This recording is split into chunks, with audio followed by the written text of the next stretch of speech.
აი ბატონო, როგორც იქნა ჩაირთო, ჩაწერა.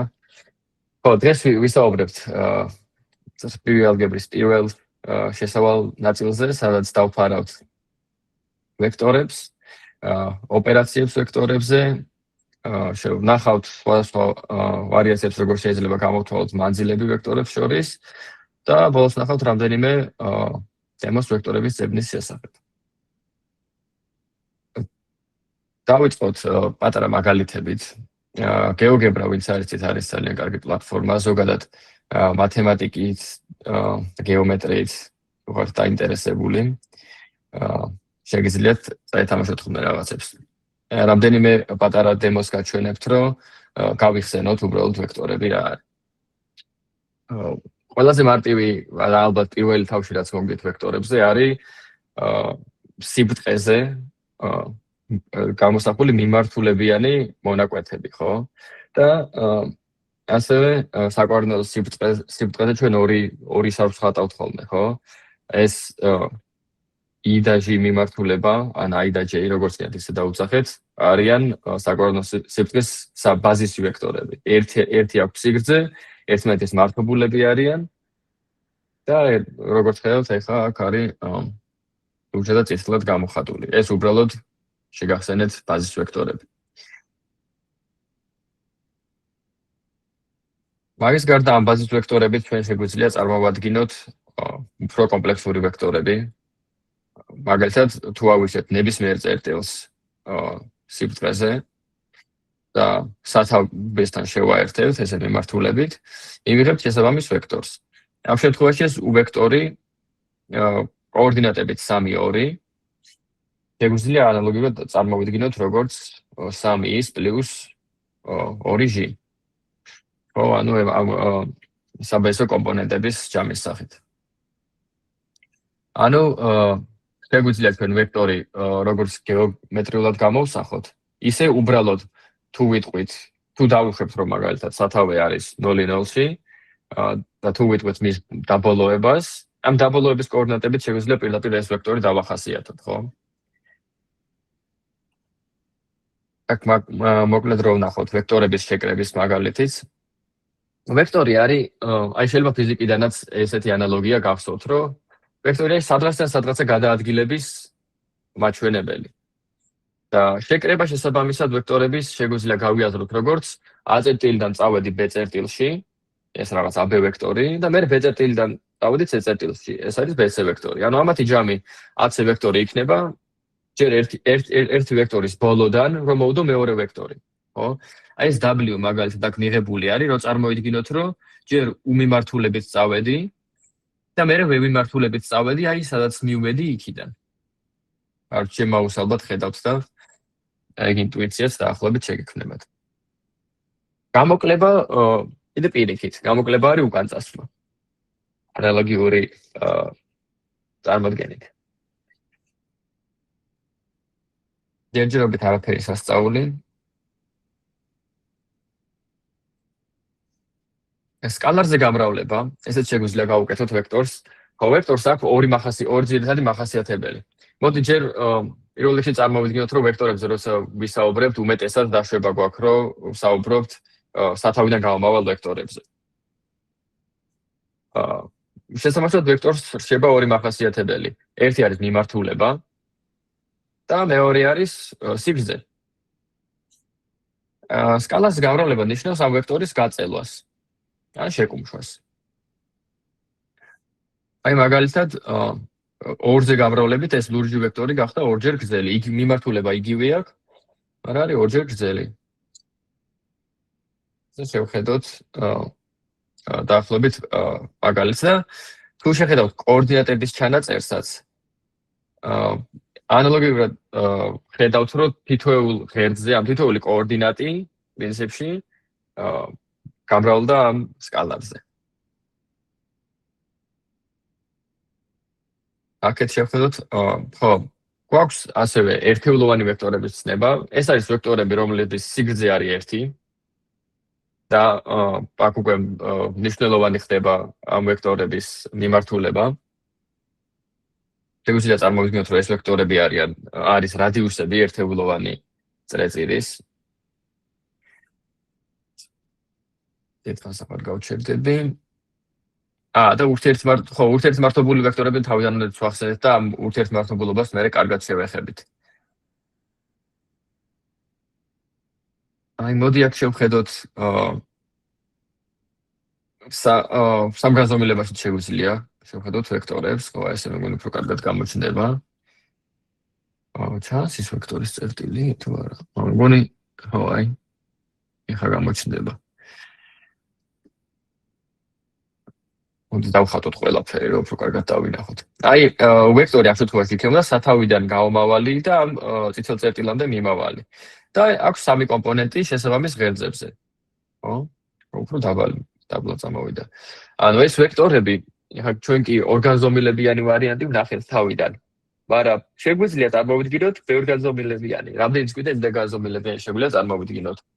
ანალოგიურად შეგვიძლია წარმოვიდგინოთ უფრო დეგრადირებული ვარიანტი ერთგანზომილებიანი ვექტორი, სადაც მათ გექნება სიბრტყეზე ვექტორის მაგივრად გექნება რიცხვითი ღერძი, სადაც არის რაღაცა რიცხვი უბრალოდ. და ამ რიცხვის მიმართულება ბევრი ვარიანტი არ აქვს, ან წინ იყურება, ან უკან, ხო, ან დადებითია ეს რიცხვი, ან უარყოფითი. და ეს ზომა იქნება ამ რიცხვის მოდული. ანუ 0 სათავიდან დაშორება. აქ უკვე შეგვიძლია ცოტა სიგრძე მოდული ვახსენე და მოდული არის უბრალოდ ამ ვექტორის სიგრძე. ერთ-ერთი მნიშვნელოვანი რაღაც, რაც ვექტორებზე გვაინტერესებს ზოგადად. სიბრტყეზე მდებარე ორგანზომილებიან ვექტორებზე ალბათ მარტივად დაინახავდით, რომ შეგვიძლია უბრალოდ პითაგორას თეორემა გამოვიყენოთ ამ ვექტორის სიგრძის გამოსაცვლელად.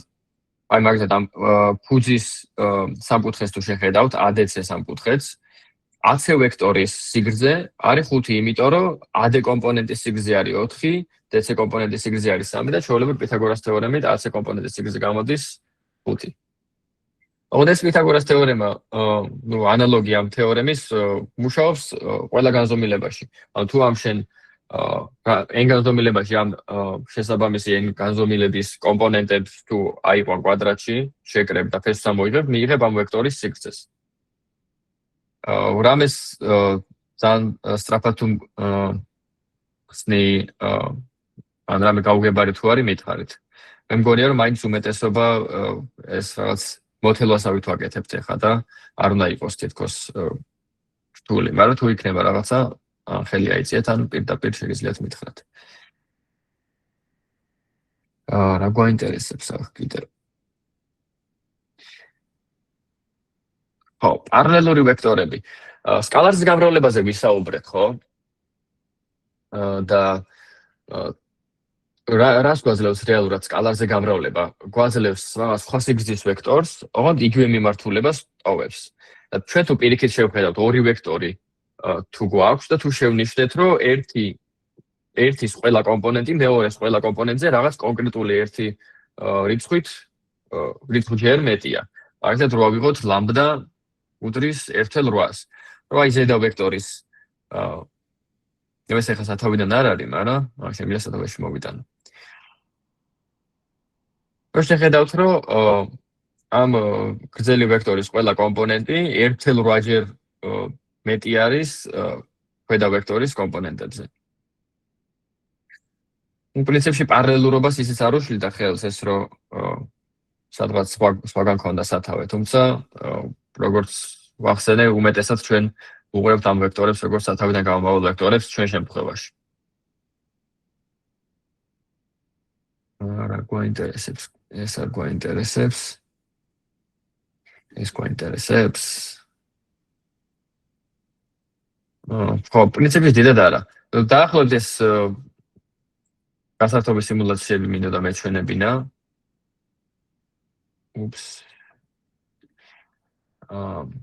და ახლა მოდი ცოტა თეორიასაც მოვყვეთ. შარშანდელი ლექციიდან ვისესხე სლაიდები და ვინმეს თუ გექნებათ რამე დამატებითი კითხვები ან სხვანაირი ნარატივით ახსნილი იგივე თემას და გაინტერესებთ, გირჩევთ რომ უყუროთ ეგ ჩანაწერებიც გვიდევს YouTube-ზე.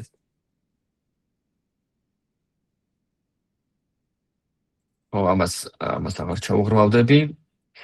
ან ზოგადად ეს ვექტორები, ენგანზომილებიანი ვექტორები შეგვიძლია წარმოვიდგინოთ როგორც ენცალი რიცხვის კოლექცია. ეს მერეც ხშირად გვექნება ლექციის განმავლობაში, რომ ერთის მხრივ ამ ვექტორებზე ვისაუბრებთ როგორც ამ გეომეტრიულ ისრებით გამოსახულ ობიექტებზე, მაგრამ მეორე მხრივ შეგიძლიათ წარმოვიდგინოთ, რომ ეს არის უბრალოდ დალაგებული ენცალი რიცხვი. რაც წარმოადგენს რაღაც ვექტორს ენგანზომილებიან სივრცეში. ჩანაწერადაც გამოვიყენებთ ესეც ნოტაციას. ეს მაგალითები 2 და 3 განზომილებიანი ვექტორების. პარალელური არის ვექტორები, როგორც წეგან აღვნიშნეთ, თუ ერთი მიიღება მეორეს რაღაც კონსტანტაზე გამრავლებით, არანულოვან კონსტანტაზე. ალბათ შეიძლება ნულოვანზეც შეგვიძლია ვთქვათ ეგ, მაგრამ ნულოვანის შემთხვევაში მივიღებთ ნულოვან ვექტორს, რაც იქნებოდა სათავიდან რო ვიწყებოდე და არსად რო არ მივდიოდე. სადაც იწყება იქვე რომ თავდება. ნულის სიგრძესაც კი შეატყობთ, ყველა კომპონენტი ნული თუ აქვს, სიგრძეც ნული ექნება, წერტილია რა პრინციპში, არ არის ეს სხივი. ესეც პრინციპში ესეთი არაფერი. რაც შეეხება მიმატება გამოკლებას, როგორც წეგან აღვნიშნეთ, რადგან ეს თითოეული კომპონენტი ამ ვექტორის, თითოეული კოორდინატი ამ კოორდინატებად რო დავშალოთ, მთლიან ეს ვექტორის რეპრეზენტაციას გვახდენს. ამიტომ შეგვიძლია რომ თითოეული კომპონენტი შევკრიბოთ, როცა ვექტორების შეკრება გვინდა, ან გამოვაკლოთ, როცა ვექტორების გამოკლება გვინდა. ეს დაახლოებით ისეთი მაგალითი იქნება. მაგალითად, რაღაც ვექტორი თუ მაქვს 3-4 ვექტორი, რაც ნიშნავს, რომ 3-ჯერ უნდა წავიდე მარჯვნივ და 4-ჯერ წავიდე მაღლა, ხო? ამას რო დავუმატო მე რაღაც სხვა ვექტორი, 1-2 ვექტორი, ეგ ნიშნავს, რომ მარჯვნივ, ან პირველი ვექტორიდან რამდენითაც მივდიოდი მარჯვნივ, მაგას უნდა დავუმატო მეორე ვექტორის გამო რამდენითაც მივდივარ მარჯვნივ და ანალოგიურად ზემოთ წასვლის შემთხვევაში, ხო? მიმატება გამოკლებაც აქ დიდად მნიშვნელობა არ აქვს. მას კითხვა მაქვს. აბა გისმენ. მას ის მაინტერესებს უდავი რას აღნიშნავს? ხო, უდავი არის უბრალოდ ვექტორების სახელები. აი ხა ჩვენ ხო აქ რაღაც კონკრეტულ რიცხვებზე საუბრის მაგივრად უფრო მარტივია რომ რაღაც აბსტრაქციაზე ვისაუბროთ, ხო? როგორც რაღაც განტოლებებში გვაქვს x-ი მაგალითად, აქ შეგვიძლია u დავარქოთ ვექტორს, რომლის კომპონენტები არის u1, u2, ასე შემდეგ un-ი. ეს u1, u2 ესენი იქნება კონკრეტული რიცხვები და u იქნება თვითონ ვექტორი. კარგით მას. გამოვშვით ხოლმე ეგეთი კითხვები. ზოგადად ეს ენგანზომილებიანი ვექტორები აი მე კარგად ჩაუღრმავდებით გამოყენებებს, მაგრამ აი მარტივად რო გითხრათ, ხშირად გამოიყენება იმაში, რომ რაღაც აბსტრაქტული ინფორმაცია როგორ შეიძლება გარდაუთავკნო ამ ვექტორების ენაზე. ამის მაგალითებს ვნახავთ. რეალურად ამ მანქანურ სწავლებაში თავი რაც ხდება არის ინფორმაციით მანიპულირება, ხო? და იქიდან გამომდინარე, რომ ამ კომპიუტერებს და კომპიუტერული დასწავლის ალგორითმებს პირდაპირ ადამიანით ვერ დაველაპარაკებით, იმათ ესმით უფრო ციფრები. რიცხვები უფრო სწორედ. შესაბამისად, რაღაც ესეთი რიცხვითი კოლექციებით მანიპულირება უფრო მარტივია. და ეს არის ერთ-ერთი მიზეზი, რატო არის ვექტორები ძალიან გამოყენებული ამ სფეროში. თუმცა ამის გარდა მანქანურ სწავლებამდეც ბევრად ადრე არსებობდა ვექტორები და ბევრი რაღაცის აღწერაში გვეხმარება მოკლედ ესეთი ობიექტები. სკალარულ გამრავლებაზე ვისაუბრეთ. უარყოფით სკალარზე თუ ვამრავლებთ, მაგალითად ვექტორი თუ მაქვს, რომელსაც გავამრავლებთ მე -1-ზე, -1 ნიშნავს, რომ წინ კი არ წავიდე უკანა მიმართულებით. ანუ რაღაცას ამ ვექტორს რო ვუმატებდი თუ რაღაც მიმართულებით ეკაჩებოდა, მინუს ეს ვექტორი უკანა მიმართულებით მოეკაჩება. ანუ მიმატების მაგალითად გამოკლება მექნება მაგალითად. და ასევე ახასიათებს ვექტორებს დისტრიბუციულობა, აი ჩვეულებრივ როგორც ხა უდავი წარმოიდგინეთ უბრალოდ ვექტორებია, თორე ჩვეულებრივი რიცხვები რო ეწეროს, გასაგები წერია, ხო? შეგიძლიათ ამ სკალარზე გამრავლებისას, ანუ ალფა არის ამ შემთხვევაში რიცხვი, უდავე არიან ვექტორები. შეგიძლია უბრალოდ ფრჩხილები გახსნა, ანუ ეს მოქმედებს, ამის თქვა მინდა. ხო, NumPy-სთან მგონი შეხება ჯერ არ გქონიათ Python-ის ლექციებში. ან შეიძლება გქონდათ და მე არ ვიცი. NumPy არის მოკლედ ერთ-ერთი ბიბლიოთეკა Python-ის, რომელიც გვეხმარება აი ამ წრფივი ალგებრის ოპერაციების მარტივად ჩატარებაში რა. ხშირად აი ამ ხაზით მაგალითად ვაკეთებთ imports და ხშირად გამოიყენება ხოლმე np როგორც ასე ვთქვათ გადარქმევა სახელის ამ ჩვენი იმპორტის. და შეგვიძლია შევქმნათ მარტივად ვექტორები np array და გადავცეთ რაღაც მასივი და ანალოგიურად მეორე შემთხვევაშიც შესაბამისად მე თუ ნახავთ ამ იმატება გამოკლებას ამ ამაზე სავარჯიშოებიც გვექნება მე და მოქმედებს როგორც ჩვეულებრივ ვექტორებზე მოველით. და როგორც ან შეგიძლიათ წარმოიდგინოთ რიცხვებია, ხო? ჩვენ რო აგვეღო უბრალოდ ორი ცალი მასივი, ალბათ ნახავთ ეგეთ სავარჯიშოებს, ხო? უბრალოდ რომ პლუსი ჩაწეროთ ორ მასივს შორის, ეს მიადგავს, ხო, ამ მასივებს და გააერთიანებს. მაგრამ ამ შემთხვევაში წევრად კრიბავს. ანუ ის ფაქტი, რომ ჩვენ ესენი აღვწერეთ არა უბრალოდ როგორც მასივები, არამედ როგორც NumPy-ის მასივები, ეგ აძლევს იმ ვექტორის თვისებას. მოკლედ რომ ვთქვათ. ხო, მოდული, სიგრძე, ნორმა, ეს სიტყვები ყველანი ერთმანეთის სინონიმებია.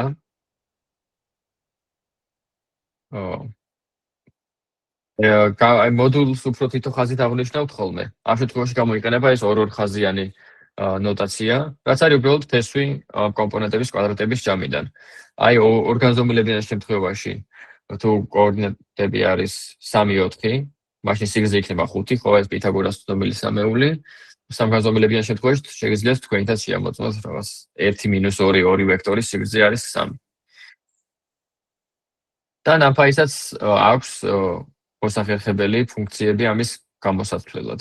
მარტივად გადასცემ პირდაპირ ვექტორს და ის გიბრუნებს ნორმას. ეს არის linear algebra, ანუ წრფივი ალგებრა და მაგ ქვე ბიბლიოთეკის ესეთი ფუნქცია არის ნორმა. ამაზე ყველაფერზე სავარჯიშოები გექნებათ. ხო. ფართოდ ამას ქვია ვექტორების სკალარული ნამრავლი. ინგლისურად ქვია dot product.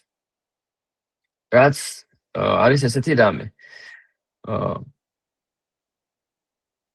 dot product-ი წარმოადგენს განმარტების თანახმად ეს არის ვექტორები რო ავიღო და წევრ-წევრად გადავამრავლო ერთმანეთზე და შევკრიბო. რა თვისებები აქვს და რაში გვჭირდება, ამას ცოტა ხანში გავიგებთ. აი, ეხლა მაინტერესებს თუ არის თქვენთვის ცხადი ვექტორის საკუთარ თავზე ნამრავლი და რო ამოვიღოთ ფესვი, რატო იქნება ეს მისი ნორმა. აბა ეს ამაზე მინდა რომ დაფიქრდეთ 20 წამით.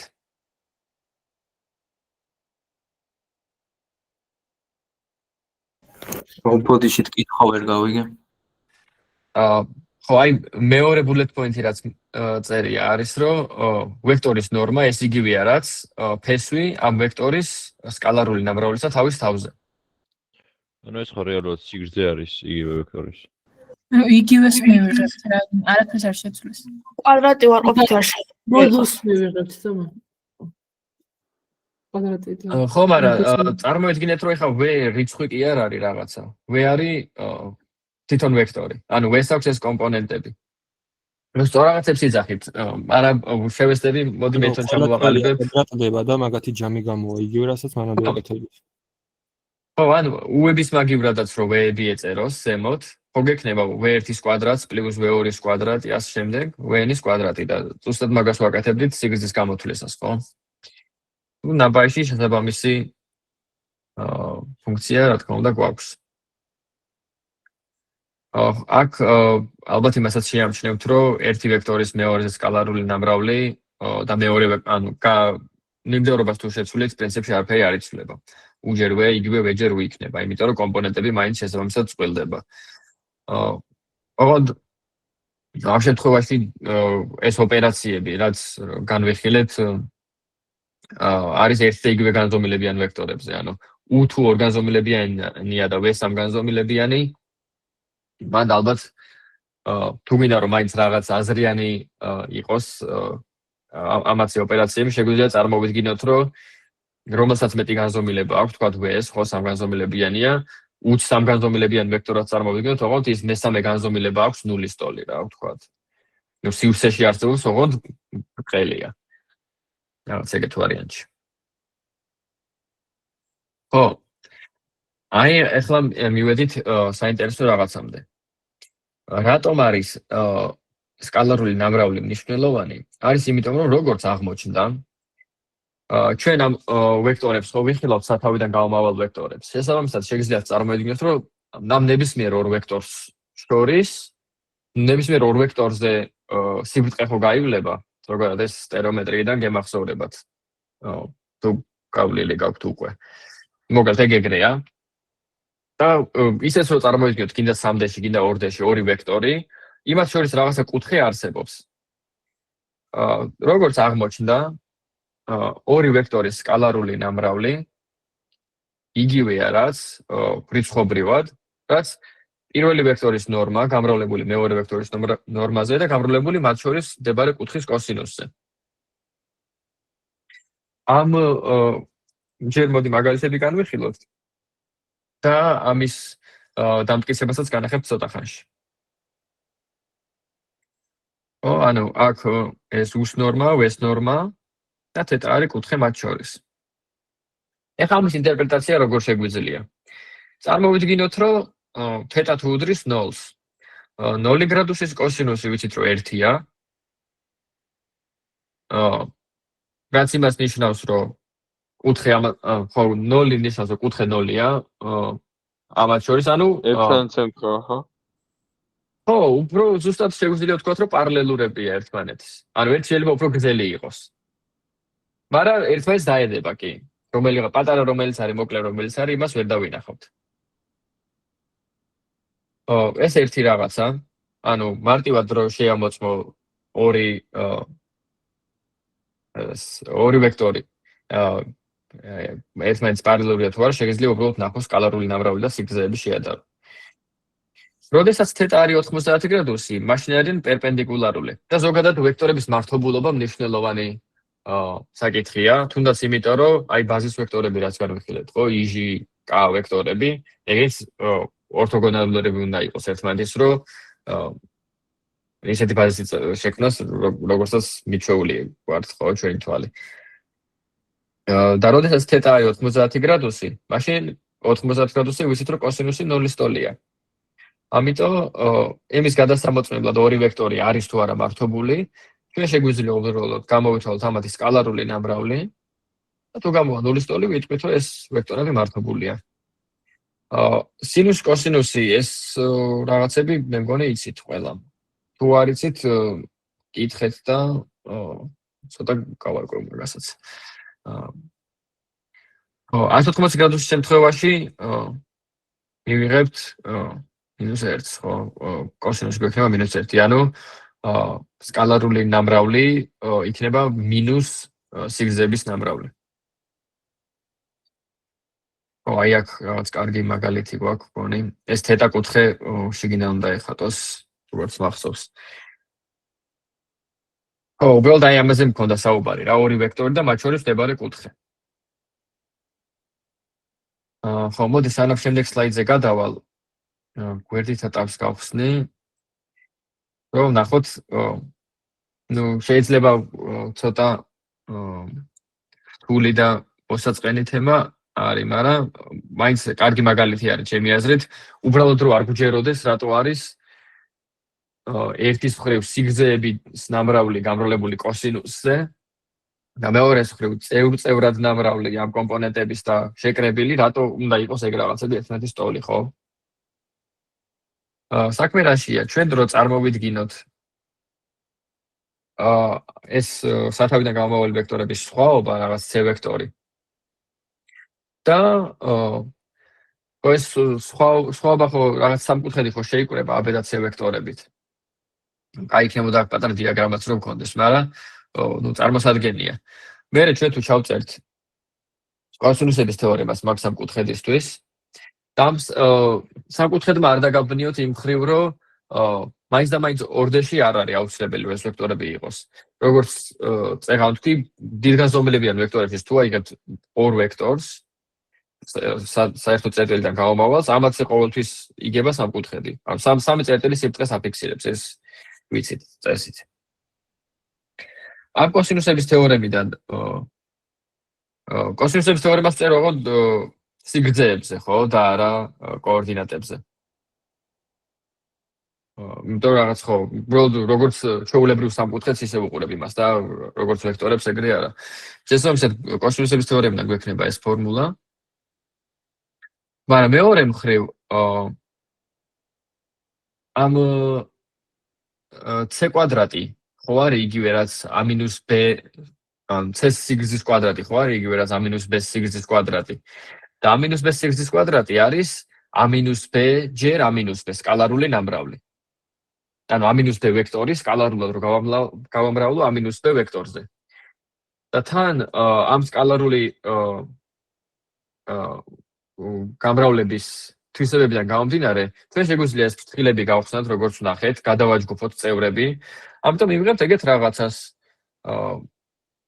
რომ გვექნება a სიგრძის კვადრატს გამოკლებული ორჯერ a და b ვექტორების სკალარული ნამრავლი და b სიგრძის კვადრატი. შესაბამისად, ამ ორ რაღაცას ერთმანეთს თუ გავუტოლებთ, a კვადრატი და b კვადრატი გაბათილდება, ორიანები შეიკვეცება და გამოგვივა, რომ a და b სკალარული ნამრავლი იგივეა, რაც a სიგრძე გამრავლებული b სიგრძეზე გამრავლებული კოსინუს თეტაზე. ეს უბრალოდ მინდოდა იმის დასანახებლად, რომ ჩემი აზრით ბუნებრივად ჩნდება ეგ კითხვა. რაღაც ახალი ფორმულა რო შემოდის, რომ საიდან მოდის ეს და აი წევრად რაღაცების გადამრავლება და შეკრება, რატომ უნდა მაძლევდეს სიგრძეების ნამრავლჯერ კოსინუსის საერთოდ საიდან მოვიდა, ხო, ვექტორებს შორის კუთხეს. ამიტომ რაღაც თუ არის გაუგებარი ამ მაგალითში მითხარით. თუ არა და ლეკანოთ. კარგია, გაუგებარი რაღაც. აბა დასი გისმენ. ორი მოდული რატო აქვს რიცხვს? აი მაგალითად PS. ხო, არა, ეს უბრალოდ აღნიშვნა არის ესეთი, მოდული კი არ არის. ეს არის ნორმა. და ანუ ვექტორის სიგრძე. შეიძლება იცი რამ დაგაბნია? ეს a, b და c რიცხვები არ არის. a, b და c არის ვექტორები თან n-განზომილებიანი. და n-განზომილებიანი ვექტორების სიგრძის აღსანიშნად ვიყენებთ უბრალოდ ესეთ ორ ხაზს. მალო. ხო, კითხებს რაც მეც დამისვამთ, მით უკეთესი და ზოგადად რაღაცებს თუ ვერ იგებთ, ანუ არ შეგეშინეთ მაგისი რა. პირიქით, კაია. ეგ ნიშნავს, რომ მეორნაირად კიდე სხვანაირად გავიმეორებ და უფრო კარგად დაგამახსოვრდებათ. ნიკო? მას აიც რა მაინტერესებს, ეს ხო ახსენით ეს წესი და აი რას პოულობთ იქ და აი ანუ რას ვიქით ამ. აი ხა წარმოიდგინე ორი ცალი ვექტორი რომ მოგცეთ. ეს ალბათ კაი იქნებოდა ეს სავარჯიშო რო ჩამესვა. მაგრამ გვექნება არ გვექნება. კაი, ბოლოს რაღაც პატარა ქვის გავაკეთებთ, მაგრამ სადაგეთ სავარჯიში ვარ გვაქვს. წარმოიდგინე ორი ვექტორი ავწერეთ და გვაინტერესებს მათ შორის კუთხე. დიახ. იმიტომ რომ ამ თითოეული ვექტორის კოორდინატები თუ გითხარი, ამ ვექტორის სიგრძეს დაითვლი, ხო? ხო. მაგრამ აი ამ ორი ვექტორის ერთმანეთთან მიმართება ცოტა რთული გამოსათვლელია. ესე პირდაპირ ცხადი არ არის რიცხვებს რომ უყურებთ. ამიტომ რა შეგვიძლია გავაკეთოთ? ტოლობის მარცხენა მხარეს გვიწერია სკალარული ნამრავლი და სკალარული ნამრავლის გამოთვლა ჩვენ ვნახეთ აქეთ იყო აი ესე წევრად გადავამრავლებთ ამ ვექტორის კომპონენტებს და შევკრებთ. ან მაგის გამოთვლა შეგვიძლია. ვექტორის სიგრძის გამოთვლაც შეგვიძლია პითაგორას თეორემით, ხო? ამიტომ ამ ფორმულაში ყველაფერი ვიცით კოსინუსის გარდა. გამოვიდა რომ კუთხე გვიპოვნია ამ ორ ვექტორს შორის. აჰა. მაგისთვის არის ხო ძალიან გამოყენებად. კარგი. ეს ვნახეთ. ხო, ვექტორები და სამკუთხედის უტოლობა. ესეც შეგვიძლია ერთ მაგალითად განვიხილოთ.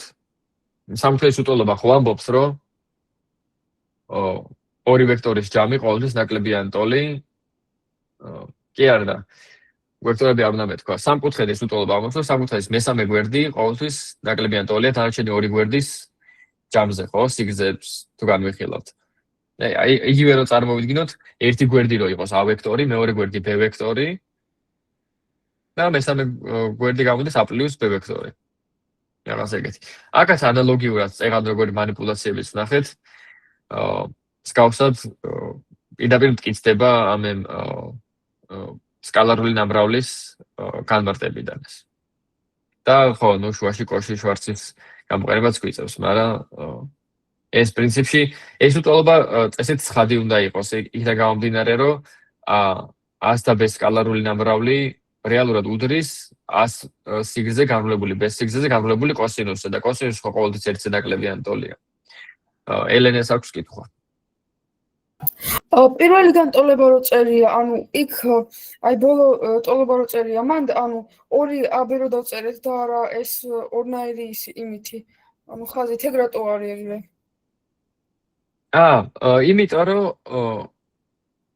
რეალურად მარცხენა შემთხვევაში ანუ გვექნებოდა როგორი წევრები გვექნებოდა? გვექნებოდა A ჯერ A, მაგრამ ჩვენ ზემოთ ხო ვნახეთ, რომ A ჯერ A იგივეა, რაც A-ს სიგრძის კვადრატი. კი. ანუ V ჯერ V იგივეა, რაც V-ს სიგრძის კვადრატი, ხო? ოი ხო მიხდი. ხო, აი აქ ცოტა დამაბნეველი მომენტი რა არის, იცით? ჩვენ რიცხვებზე ვართ მიჩვეული, რიცხვი თვითონ რიცხვი რო აიღო და მაგის სიგრძე ერთ და იგივე რაღაც არის, ხო? აი მანდაც ბოლომდე არა, იმიტომ რომ -3 სიგრძე 3-ია. მაგრამ აი აქ წარმოიდგინეთ, რომ აი გამუქებული ეს რაც არის V-ები, ესენი არის ვექტორები, რომელსაც აქვს n-ცალი კომპონენტი თითოეულს. და აი ეს პატარა რაღაცები U1 და V1 ეგენი არიან უშუალოდ რიცხვები. ხო, ამიტომ V-ს სკალარული ნამრავლი არის V-ს სიგრძის კვადრატი და არა ვიცი V კვადრატის დაწევა შეიძლება, მაგრამ მოკლედ აი ეს სიგრძე და თვითონ ვექტორი რა არის, ეგ რო განვასხვაოთ. მათე? აი ეს ფორმულა მხოლოდ კოსინუსის თეორემაზე მუშაობს თუ სინუსიც იგივენაირია? სინუსების თეორემა ხო სხვა რაღაცას გვეუბნება. სინუსების თეორემა უფრო შეფარდებას გვეუბნება ორ სხვადასხვა კუთხეს და მათ მოპირდაპირე გვერდებს შორის და ნუ კიდე კავშირი არის ამ სამ კუთხეზე შემოხაზული წრეწირის რადიუსთან. ეს სინუსების თეორემა დიდად ვერ დაგვეხმარებოდა ორ ვექტორს შორის კუთხის პოვნაში. ხო, შეგვიძლია ჩავწეროთ კი. არ ვიცი სწორად უპასუხე თუ არა მაგ შეკითხვას. ელენე? მას და ეს dot product-ი, ანუ სკალარს ვიღებთ ხო ორი ვექტორის გამრავლებით, მათ შორის კუთხის კოსინუსის გამრავლებაზე. თუ ისე არა, ორი აი სკალარული ნამრავლი ზუსტად მაგიტო ქვია, ნახე? თვითონ ეს U ხო ვექტორია, V-ც ვექტორია, მაგრამ U რო გავამრავლეთ V-ზე, აი ამ წესით. ხო, რო კომპონენტები გადავამრავლეთ და შევკრიბეთ. მივიღეთ რაღაცა ერთი რიცხვი უბრალოდ. ეგაა საინტერესო, რომ ვექტორებიდან, სადაც ამათაც n-ცალი კომპონენტი აქვს, მეორესაც n-ცალი კომპონენტი აქვს, რაღაცნაირად გავაკეთეთ ერთი-ცალი რიცხვი. დიახ. და აი ამ ტოლობაშიც ხო? მარცხნივ ვიცით რომ რიცხვი არის, წერან თქვით ეგ და მარჯვნივ გვექნება სიგრძე რიცხვი, მეორე ვექტორის სიგრძე ეგეც რიცხვი და კოსინუსი ესეც რიცხვი.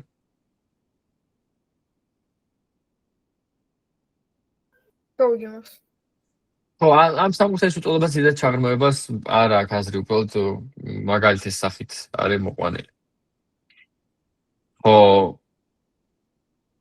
არ ვიცი, სანამ ოდნავს შევცვლით თემას, ხო არა გაქვთ კითხვები? არის კითხვები, კარგია, ელენე. იდეაში რაც მეორე პირველმა ელენემ დასვა კითხვა, მეც კითხვა მაქვს რა. აი მან მაინტერესებს რატო არის A მოდულში, ანუ რო აწევთ აღარ მახსოვს ეგრე ზუსტად. კი ბატონო, აქ თუ ზემოთ. მან. ხო. Dot product რო წერე, აი მან. ხო. ეს უბრალოდ ჩათვალე რომ ერთი ის გამოტოვეს რა ერთი ხაზი ფორმულა ვინც გამოიყვანა. პირველიდან მეორე უბრალოდ არის პირველიდან მეორე იმიტომ გამომდინარეობს რომ ჩვენ ვიცით რომ მოკლედ ვექტორის სიგრძის კვადრატი ტოლია ვექტორის სკალარული ნამრავლისა საკუთარ თავზე.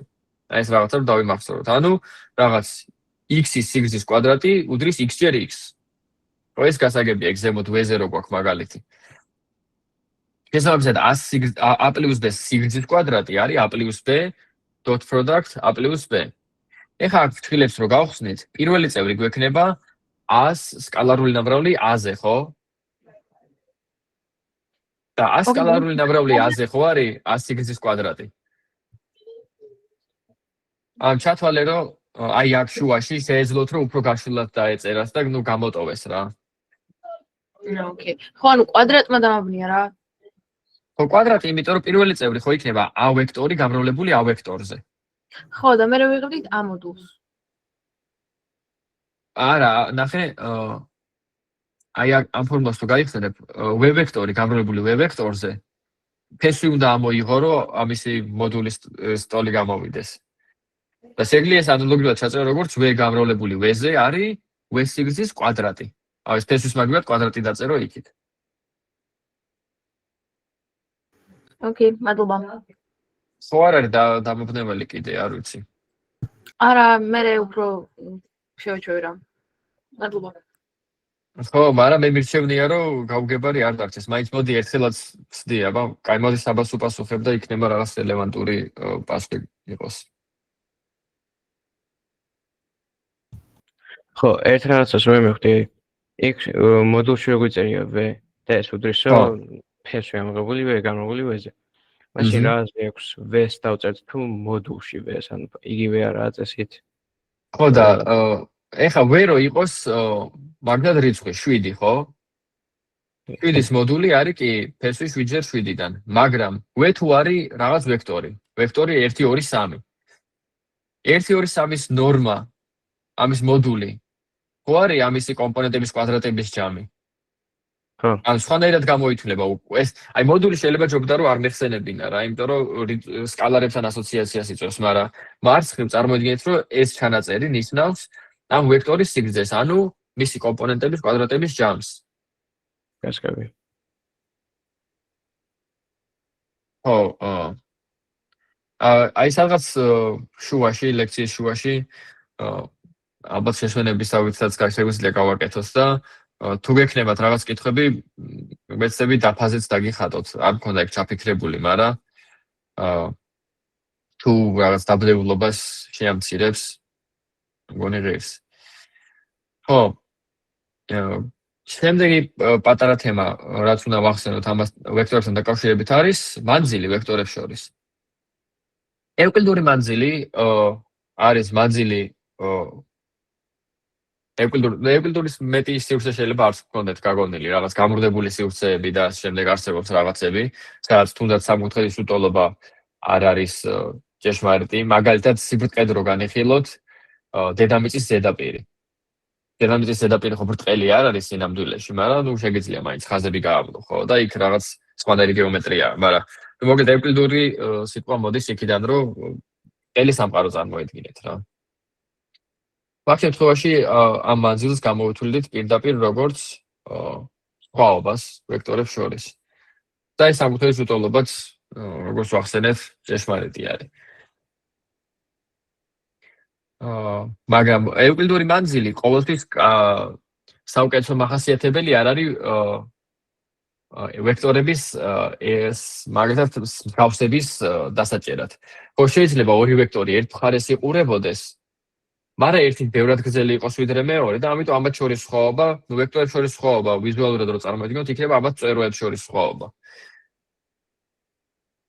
ხო, აი იქ მქონდა რაღაც სხვაობაზე მგონი ამ ლინკზე ერთი პატარა ეს იყო სხვაობა.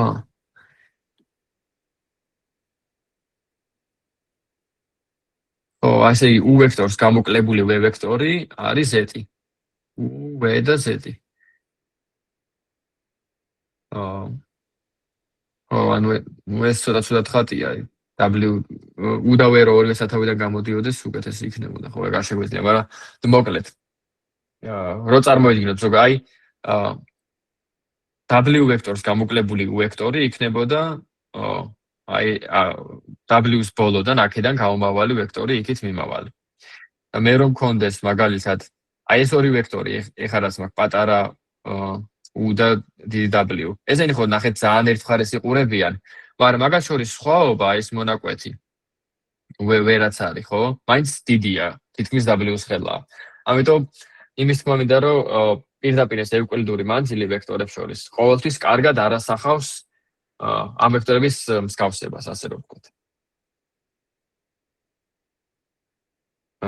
და რატო გჭირდება ეგეთი მსგავსება და არა უშუალოდ მანძილი, მაგასაც ვნახავთ ცოტა ხანში.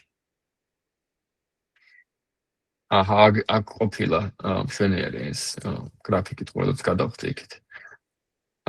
ხო, ეს არის ევკლიდური მანძილი u და v ვექტორებს შორის. მაგრამ ჩვენ შეგვიძლია მეორე მხრივ გამოვთვალოთ კუთხური მანძილი. კუთხური მანძილი პრინციპში გამოვთვალოთ კუთხე. რაც განსაზღვრავს მიმართულებებს შორის მსგავსებას. და კუთხის გამოთვლა ჩვენ ხომ ნახეთ სკალარული ნამრავლი რო გავყოთ თითოეული ვექტორის სიგრძეზე, ეს გვაძლევს ამ კუთხის მათ შორის მდებარე კუთხის კოსინუსს. ასე შეგვიძლია გამოვთვალოთ კუთხე. უშუალოდ ამ ფორმულებთან თუ გაქვთ რამე კითხვა, მითხარით, თუ არა და გეტყვით, რატო გჭირდება კუთხე უფრო ხშირად ამ ML აპლიკაციებში. ეს ფორმულა გამომდინარეობს ზემოთ რო გქონდა, ამ ფორმულიდან პირდაპირ. ეს ორი წევრი რომ მარცხნივ გადამეტანა, ხო, ხომ ნიშნელში აღმოჩნდებოდნენ. დიახ. ხო, კითხაც ხო არა გაქვს რამე? არა, გასაგებია. ხო, რატო გჭირდება კუთხური მანძილები და იმიტომ რომ რასაც ემბედინგებს ეძახიან, თუ გაგიგიათ ეს სიტყვა. ამ ინფორმაციის კომპრესაციის და სწავლის დროს მანქანური დასწავლის მოდელები, ხო? იგივე რა თქვენი საყვარელი ChatGPT და ვინც რას იყენებთ. ეგენი. ამ სიტყვებზე, კონცეფციებზე და რაღაცებ სხვადასხვა ცნებებზე ფიქრობენ როგორც ვექტორებზე. ფიქრობენ. ოპერირებენ როგორც ვექტორებზე. და თითოეულ ვექტორს ესენი ალაგებენ რაღაც ბევრ n განზომილებიან სივრცეში. და ამ ვექტორების უნიკალურობას და ერთმანეთთან განსხვავებულობას და მსგავსებას ზომავს ის თუ სივრცეში, რო წარმოვიდგინოთ ერთი სათავე და გამოსული იქიდან ზღარბის ეკლებივით რაღაცა, ხო? და იმის მიხედვით, რომელი ვექტორები საით იყურება, მაგით შეგვიძლია წარმოდგენა შევიქმნათ, რა კონცეფციები არის ერთმანეთთან ახლოს. უფრო მეტად ეს ალგორითმები ისე დიზაინი აქვს, რომ შედეგად გამოდის მიმართულებრივი აღბეჭდა ამ კონცეფციების და არა სიგრძე.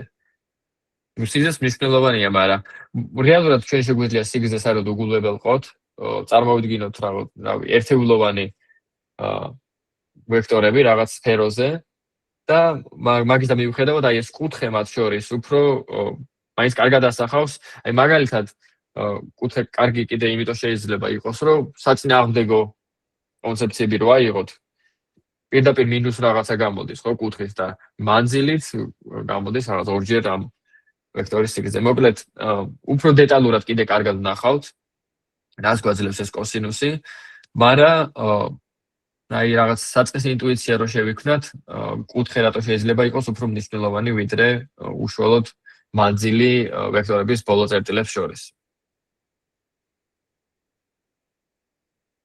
ვაკაც შეგიძლიათ უნდა ეხატოს ეს კუთხე უბრალოდ. ხო. კარგი. ეს დემოშიც გვექნება პირველად ლექციაზე ცოტა მოგვიანებით, მაგრამ რაც გითხარით, მაგალითად არსებობს ესეთი მანქანური დასწავლის მოდელი, ალგორითმი word to vec ქვია, ანუ სიტყვები გადაყავს ვექტორებში. და იქიდან გამომდინარე, რომ რამდენი სიტყვა არსებობს, ხო, ძალიან ბევრი. ეს word to vec-ი მე მგონი რაღაც მილიონობით სიტყვაზე არის გაწვრთნილი. რომ მილიონობით სიტყვისთვის აქვს რაღაც ვექტორი მოფიქრებული. მაგრამ თან ჩვენ არ გვინდა, რომ აი ერთი ყველაზე მარტივი მაგალითი რაც შეიძლება გაგვეკეთებინა, რომ ეს ყველა ვექტორს ყველა სიტყვას რაღაცა თავისი ვექტორი შეესაბამებოდეს, რომ ჯერ ვექტორი რო თავი გავანებოთ, შეგვეძლო რიცხვებით შეგვესაბამებინა. რომ მოდი რაღაცა დაგვილაგებინა ამ ბარის მიხედვით სიტყვები და პირველი რაც არის A-ზე რაც იწყება. არ ვიცი აუწევს, აბაზანა ალბათ ახენი. მაგას მოუწევდა ერთიანი ან ნოლიანი როგორც იწყებთ გადანომბრას. შემდეგ ეს ლექსიკონს რო ჩამოყოლით 1 2 3, ამ შემდეგ შეგვეძლო გადაგვენომბრა ეს ყველა სიტყვა და ამ სიტყვებზე ემუშავა მანქანური დასწავლის მოდელს. რა პრობლემაა, ხო? სიტყვები აღარ აქვს, რიცხვები აქვს, რიცხვებზე იცის ოპერირება. მაგრამ ეგეთი გადანობრით კითხვა თუ არის ისმენთ აბა? თუ არ განვაგრძობ. ეგეთი გადანობრით ანუ სიტყვები რიცხვებად როგორ გადაგვაქვს მას ეგ ვერ მივხვდი.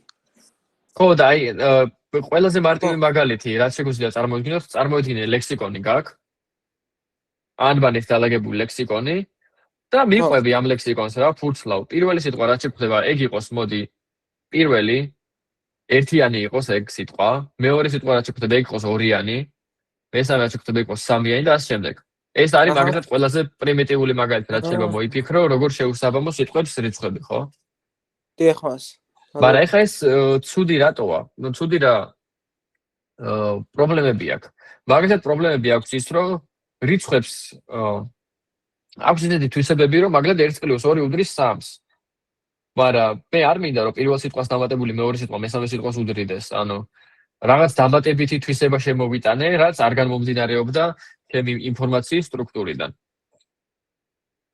ხო, თან რიცხვებს ანალოგიურად ასევე აქვს თვისება, რომ რაღაც 2 მეტია 1-ზე. რატომ უნდა იყოს რომელიღაცა სიტყვა მეორე სიტყვაზე მეტი, თუ რაღაც სრულად დამოუკიდებელი კონცეფციებია, ხო? თუ ეგეთი გადანომბრა არ მუშაობს. ეგ თუ არა, მაშინ მეორე იდეა შეიძლება იყოს ესეთი, რომ წარმოვიდგინოთ ყველა სიტყვას შეუსაბამოთ n-განზომილებიანი ვექტორი. სადაც n არის მთლიანი ლექსიკონის ზომა. ეს შეგვიძლია გავაკეთოთ, რომ პირველი სიტყვა რაც არის ლექსიკონში, იმას კონდეს ერთიანი პირველ განზომილებაში და მერე სულ ნოლები, დანარჩენი სულ ნოლები. მეორე სიტყვას კონდეს პირველ ადგილას 0, მეორე ადგილას ერთიანი და მერე სულ ნოლები. და ასე შემდეგ, ანუ ვექტორს რო შევხედავთ, რომელ ადგილასაც აქვს ერთიანი, გვეცოდინება, რომ მებაგდენე სიტყვაზე გვაქვს საუბარი. გასაგებია ეს პრინციპი? დიახ. ანუ სიტყვი ასო შეესაბამება თუ სიტყვას? არა, ეხლა მეორე მაგალითი რაც ახსენი, პირველ მაგალითზე ახსენი, რომ მოდი ყველა სიტყვას შევესაბამოთ ერთი რიცხვი. მაგრამ მაგას პრობლემები ქონდა მაგ მიდგომას. ეხლა ვთქვი, რომ მოდი თითო სიტყვას შევესაბამოთ თითო ვექტორი. თითო n-განზომილებიანი ვექტორი, სადაც n არის ლექსიკონის ზომა. და ამ ვექტორში ყველა წევრი იქნება 0-ის ტოლი, ერთადერთი წევრი იქნება ანთებული, ასე ვთქვათ, 1-ის ტოლი, რომელიც მაგის პოზიცია მე რამდენი პოზიციაზეც არის, ეგ გეუბნება მე რამდენი სიტყვა არის ეს ლექსიკონში. გავიგე. ხო, მაგრამ ეხლა მაგას რა პრობლემა აქვს? მაგას პრობლემა აქვს ის, რომ როგორც ვთქვი, მილიონობით სიტყვა არსებობს, ხო? ეგ ნიშნავს, რომ ეს ჩემი ვექტორები უნდა იქნებოდა თითოეული, ანუ რამდენიღაცა მილიონი ცალი ვექტორი მექნებოდა და თითოეულის განზომილება იქნებოდა რამდენიღაცა მილიონი ასევე. რაც იმის გათვალისწინებით, რომ თითოეული ვექტორი უმეტესად ნოლებს წარმოადგენს და მარტო ერთ ადგილას როგორც ერთიანი არის, უბრალოდ არაეფექტური რა. ანუ ძალიან ბევრი მეხსიერება უნდა დავხარჯო იმისთვის, რომ უბრალოდ ნოლები ჩავწერო, ხო, სადღაცა. ამიტომ ესე შედარებით დაოპტიმიზირებული ემბედინგები, რაც არის ეს ვექტორები ამ ალგორითმის შედეგად. არა მხოლოდ ამ ბევრი ალგორითმი არსებობს და ბევრი პროცესი, რომელიც სიტყვებისგან ვექტორებს გვაძლევს, არის რომ ვცადოთ, რომ უფრო პატარა ვექტორებში გქონდეს. ანუ თითოეულ სიტყვას ისევ შეესაბამება თითო ვექტორი. ოღონდ ეს იქნება უფრო პატარა განზომილებიანი ვექტორი. და ყველა ადგილას რაღაცა რიცხვი ეწერება. ანუ 0 და 1-გან 1 აღარ იქნება რა. რაც ნიშნავს, რომ იმის მაგალითად, აი 0 და 1 არის როგორი სიტუაცია. ისეთ აი სამ განზომილებაში რომ წარმოვიდგინოთ I, J და K ღერძები. ხო, რაც ეს მდგენელები, რაც ქმნის სამ განზომილებიან სივრცეს. მაგრამ მეორე მხრივ თუ არ გვაქვს მაინც და მაინც ეგ მოთხოვნა, რომ 0 და 1-ები იყოს ამ ვექტორების კომპონენტები, შეგვიძლია უფრო კარგი ზღარბი გავაკეთოთ მაგალითად სამ განზომილებაში. მეტ განზომილებებში კიდევ უფრო მეტად. იმის მინდა რომ მოკლედ ეს word-to-vec ალგორითმის, ასე ვთქვათ, პრინციპი არის, რომ სიტყვები გადათარგმნოს ვექტორებში, იმიტომ რომ მე ვექტორებზე ოპერაციები უფრო მარტივია და ამას აკეთებს თუ სწორად მახსოვს word-to-vec-ის შემთხვევაში 300 განზომილებიანი ვექტორებია, მაგრამ მაგას ვნახავთ კარგად. და თან ნახეთ როგორი რაღაც არის. მე ავიღე რამდენიმე მილიონი სიტყვა და შევკუმშე და გავატიე 300 განზომილებაში, ხო? ეგ ხო ნიშნავს იმას, რომ ზოგადად შეკუმშვა, თუნდაც დოკუმენტის შეკუმშვა ნებისმიერი. მუშაობს ისე, რომ რაღაც კანონზომიერებებს პოულობს, განმეორებად კანონზომიერებებს და რაღაც ასე ვთქვათ, მეტაინფორმაციის ამოღებას ცდილობს, იმის მაგალითად ყველაფერი დაიმახსოვროს, რომ სათითაოდ ცდილობს, რომ რაღაც უფრო კანონზომიერება დაიჭიროს. შესაბამისად, როგორც აღმოჩნდა, ესეთი საინტერესო რაღაცა ხდება word-to-vec-ის შემთხვევაშიც, რომ დედოფალს რაც შეესაბამება ვექტორი, ქალს რაც შეესაბამება ვექტორი და კაცს რაც შეესაბამება ეგ ვექტორი რო ავიღოთ, დედოფალს რო გამოვაკლოთ ქალი და დავუმატოთ კაცი, მივიღებთ დაახლოებით ვექტორს, რომელიც შეესაბამება მეფეს. ანუ რაღაცა ისწავლა ამ ჩვენმა ვექტორებმა რა. ანუ არა მხოლოდ ის, რომ საითაოდ სიტყვები შეუსაბამა ვექტორებს, ამან ასევე ისწავლა, რომ მაგალითად, ეს გენდერის კონცეფტი გაარჩიოს ობიექტების. ან გაარჩიოს რაღაცას ეს სამეფო ნაწილი აქვს თუ არა. გიგის აქვს კითხვა. ანუ კარგად ვერ გავიგე ამ ვექტორებში რა წერია queen, woman და men ვექტორებში. ხო, მაგას ცოტა ხანში ვნახავთ დემოზე, მაგრამ წარმოგიდგენთ უბრალოდ რაღაცა 300 ცალი რაღაცა რიცხვი შეესაბამება ამ queens. რაღაცა 300 სხვა რიცხვი შეესაბამება women's, რაღაც 300 რიცხვი შეესაბამება men's. უბრალოდ აი ამ word-to-vec ალგორითმმა ისწავლა როგორ გადაეთარგმნა ეგ სიტყვები ვექტორებში. word-to-vec-ზე მე დარწმუნებული ვარ, რომ რომელიღაც მოვალ ლექციაზე დეტალურად გაარჩევთ და შეიძლება თქვენთაც გააკეთოთ იგივე ეს სიტყვებისგან ვექტორების მიღება. მე უბრალოდ მინდოდა ვექტორების საჭიროებაზე მესაუბრა და ასევე რაღაც ერთ-ერთ მაგალითზე როგორ შეიძლება გამოიყენებოდეს ვექტორები. ცოტა მე მგონი ბოლომდე ვერ უპასუხე შენ კითხვას, ამიტომ შეგიძლია დამატებით კითხვა დამისვა. ანუ ეს ჩვენ ვასწავლეთ ეს რო უდრის მეფეს, ეს ტოლობა თუ თვითონ ისწავლა, ანუ ხო, ზოგადად ამ მანქანურ სწავლებაში საინტერესო რა არის, იცი? ანუ ჩვენ ხელით არ მოგვიფიქრებია რა რიცხვები შეესაბამება მეფეს. ჩვენ მანქანური სწავლის ალგორითმებს ვაძლევთ რაღაც დავალებას და ესე ხდება, რომ ამ რაღაც დავალების შესასრულებლად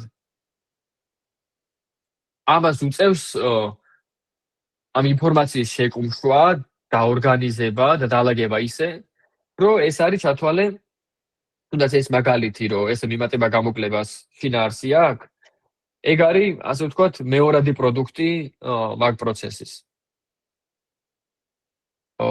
მათე? ანუ მე მაგალითად ასე გავიგე. Queen ხო არის, ანუ დედრობითი სქესი წარმოადგენს, რომელსაც ხორავს გვირგვინი რა და ამას გამოვგდო დედრობითი სქესი, ანუ დედრობითმა სქესმა დედრობითი გააბათილა, ასე რომ ვთქვათ და დარჩა გვირგვინი და კაცი, ანუ king-ი რა. ან კი, დაახლოებით კი, მასე არის. ანუ ხო, მაგის თქმა მინდა, რომ უბრალოდ საინტერესოა ეს ალგორითმი იმ მხრივ, რომ ისე ისწავლა ეს ვექტორები, რომ რაღაც ისეთი კონცეფციებიც მაგალითად, არ ვიცი, გვირგვინი ახურავს თუ სამეფო წარმომავლობის არის თუ რაღაც ეგეთიც, გაიაზრა რა, ასე ვთქვათ. ხო. ამ შეიძლება ჩვენ სიტყვა, ეგეთი სიტყვა შეიძლება არ გვაქვს, მაგრამ როგორც კონცეფცია არსებობს და აი ესე რომ წარმოიდგინო, რომ მაგალითად ეს დედოფალი არის ქალს დამატებული რაღაც კონცეფცია, რაც სამეფოებასთან კავშირშია. ეგეთი სიტყვა შეიძლება არ გვაქვს, მაგრამ ამ მოდელის ტვინში, ასე ვთქვათ, ამ ვექტორულ სივრცეში ეს დედოფალი არის წარმოდგენილი როგორც ორი ვექტორის ჯამი. შეიძლება ბევრი ვექტორის ჯამი. შეიძლება ერთ-ერთი ვექტორი იყოს, რომ სიტყვა იწყება Q ასოზე, რაღაც ეგეთი. მოკლედ ამ ეს საკაი დემო მაქვს გამზადებული და ცოტა ხანში შეგვიძლია ვნახოთ. მაგამდე მოდი სლაიდებს, აი ორი სლაიდი დამჭასო, ამაზე უცებ ორი სიტყვით გეტყვით და მე შესაძლებაზე გკითხავთ აზრს. გარდა სიტყვებისა, ჩვენ პრინციპში აი როგორც თავიდანაც ვთქვი, ვექტორები არის კი ბატონო ეს გეომეტრიული ობიექტები, მაგრამ მეორე მხრივ შეიძლება შეხედოთ როგორც უბრალოდ რიცხვების გროვას. რაღაც დალაგებული რიცხვების გროვა. და რა არის ფოტოები თუ არა რიცხვები? ხო, ფოტო არის ეს RGB თუ გაგიგიათ. წითელი, მწვანე, ლურჯი, სამი ცალი პიქსელი გვაქვს, სამი სხვადასხვა ფერის. ეს სამი ფენა ადევს ერთმანეთს და გვაქვს რაღაც ორგანზომილებიანი ფოტო, ხო, რაღაც, არ ვიცი, 1000 რამდენია 1048 თუ 1096 1096 128-ზე გააჩნია ნუ გაფართოებას ფოტოსი. ანუ რეალურად გვაქვს სკრილში ჩაწერილი რიცხვები და მაგის სამი ფენა. მე შემიძლია უბრალოდ ავდგე და გავაბრწყელო ეს ფოტო, გადავაქციო დიდ ვექტორად და ვთქვა, რომ აი ეს ფოტო არის ეს ვექტორი რა. და ამ ფოტოებზეც შემიძლია მე უკვე რაღაც სხვა ალგორითმები ვამუშაო ეგეთ ვექტორებზე. ალბათ გამოგიყენებიათ რამე ფოტო რო დაახატინოთ რაღაცა მოდელს ან არსებობს ესეთი ხელსაწყოები, რომ ფოტოში რაღაცას მონიშნავ და ეს გამიქრე.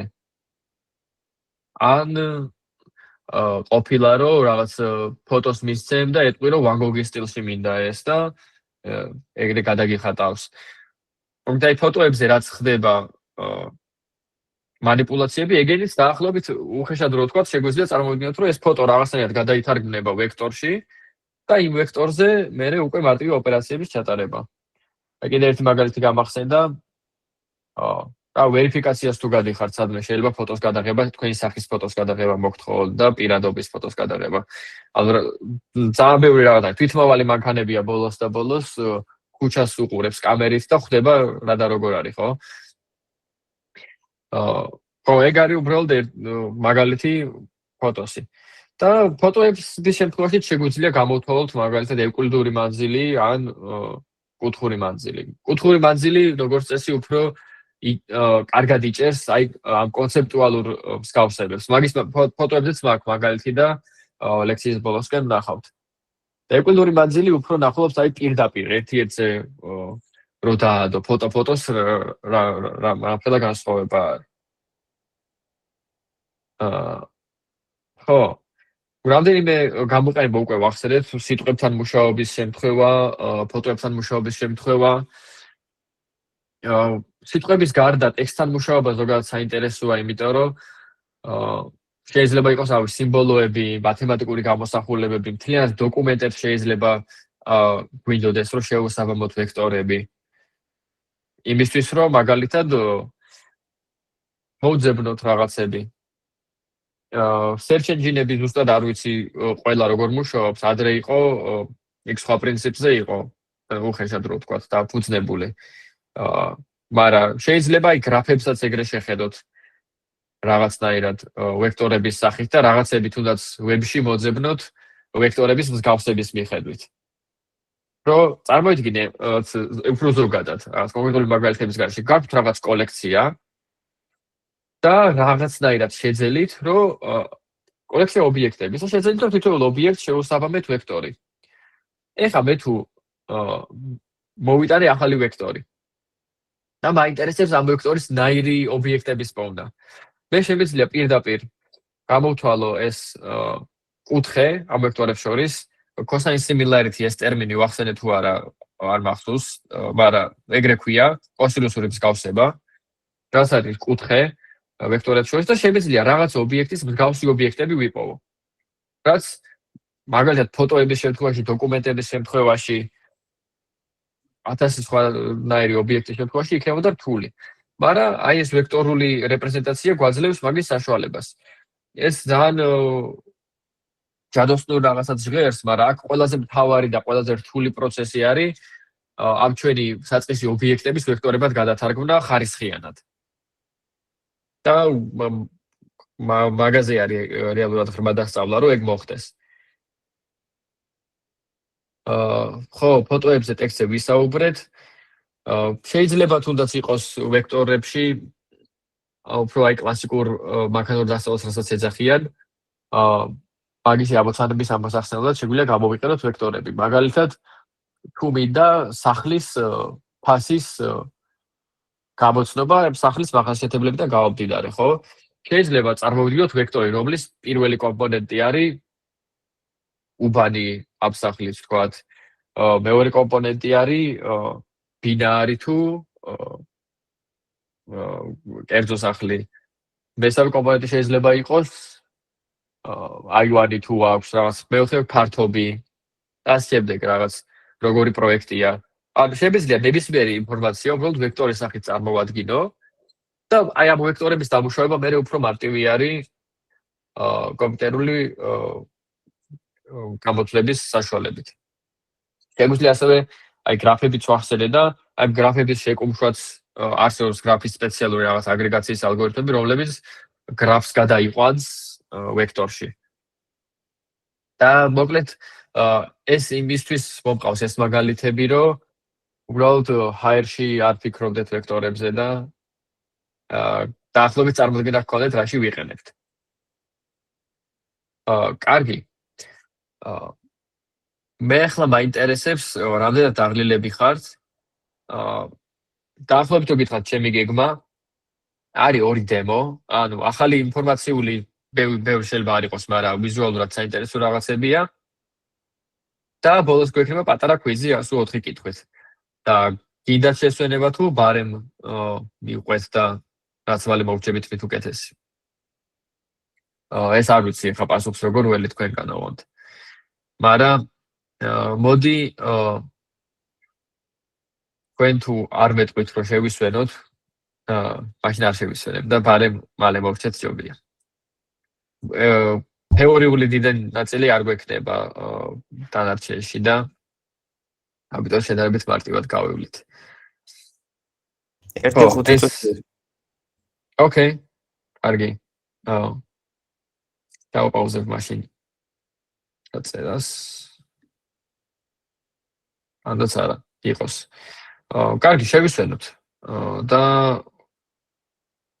ხო, აი 15 წუთზე, ანუ 5 წუთში გავაგრძელებ.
აი, დავბრუნდეთ შეგვიძლია თანდათან. მოკლედ ახლა განვიხილოთ უფრო ცოცხლად ეს მაგალითი. კოლაბი, როგორც ვიცი, უკვე გამოიყენეთ წინა ლექციებზეც. ეს ცოტა ადრე გამიშოჯობდა. არ მანამდე მოგიყვებით რაღაცებს, ხო? აი, უბრალოდ პატარა დემო არის აწყობილი, რომელიც სლაიდებზეც მაქვს მიბმული. ეგრეთ მე საფხსის წაეთამაშოთ. ხო, აქ რა ხდება, რაღაც ბიბლიოთეკა დავაყენეთ და მოდელს ვიწერთ მოკლედ. ეს Word2X მოდელს.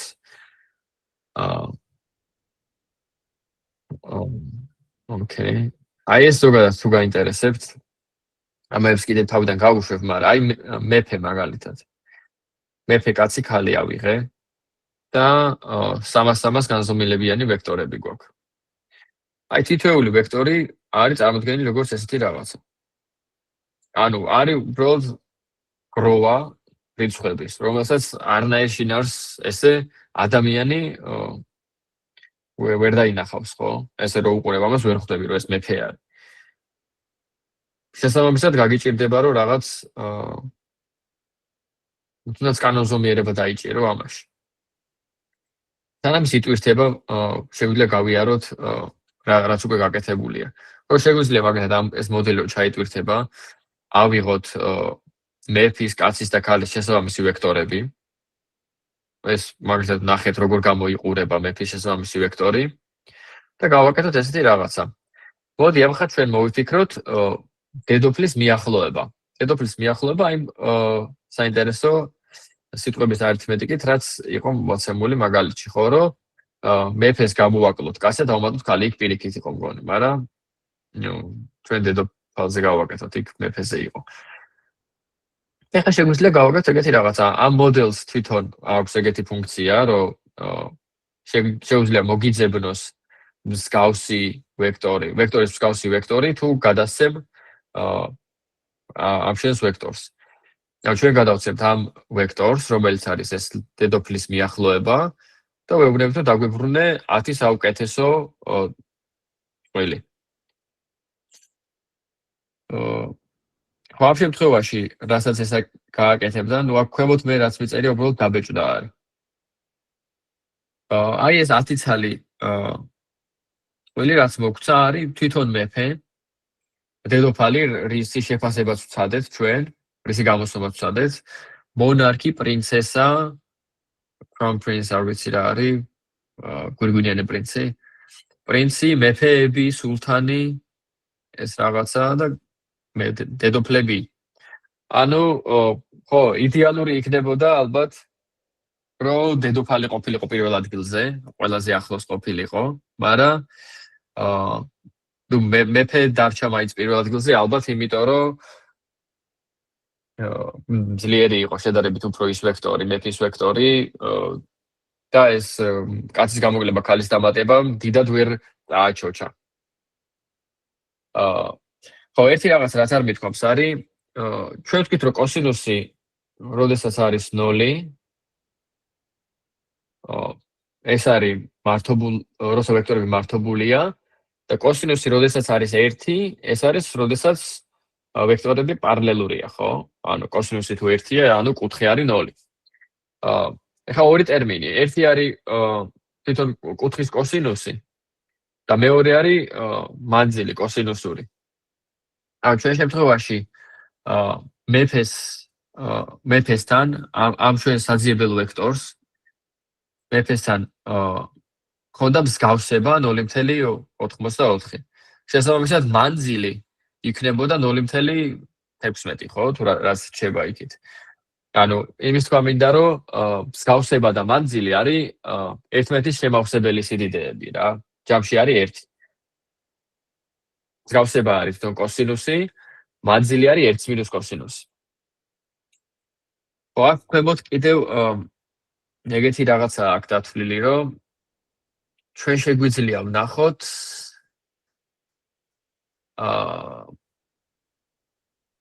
დავამთავრებ წინადადებას და დაგასმევია კითხვას. რაც ჩვენ ხო ვეძებდით რეალურად დედოფლის შეფასებას, სიტყვა დედოფლის შეფასებას. და ანუ საუკეთესო რაც ამოირჩა, საუკეთესო მოდელმა დაგვიბრუნა მეფე. და მაგათ შორის შედარებაც არის, რომ რამდენად ახლოს არის და რამდენად ახლოს არის ის ვექტორი, რასაც ვეძებდით, პრინციპოვნაც გვინდოდა. და ის ვექტორი, რაც მივიღეთ ამ ძიების შედეგად.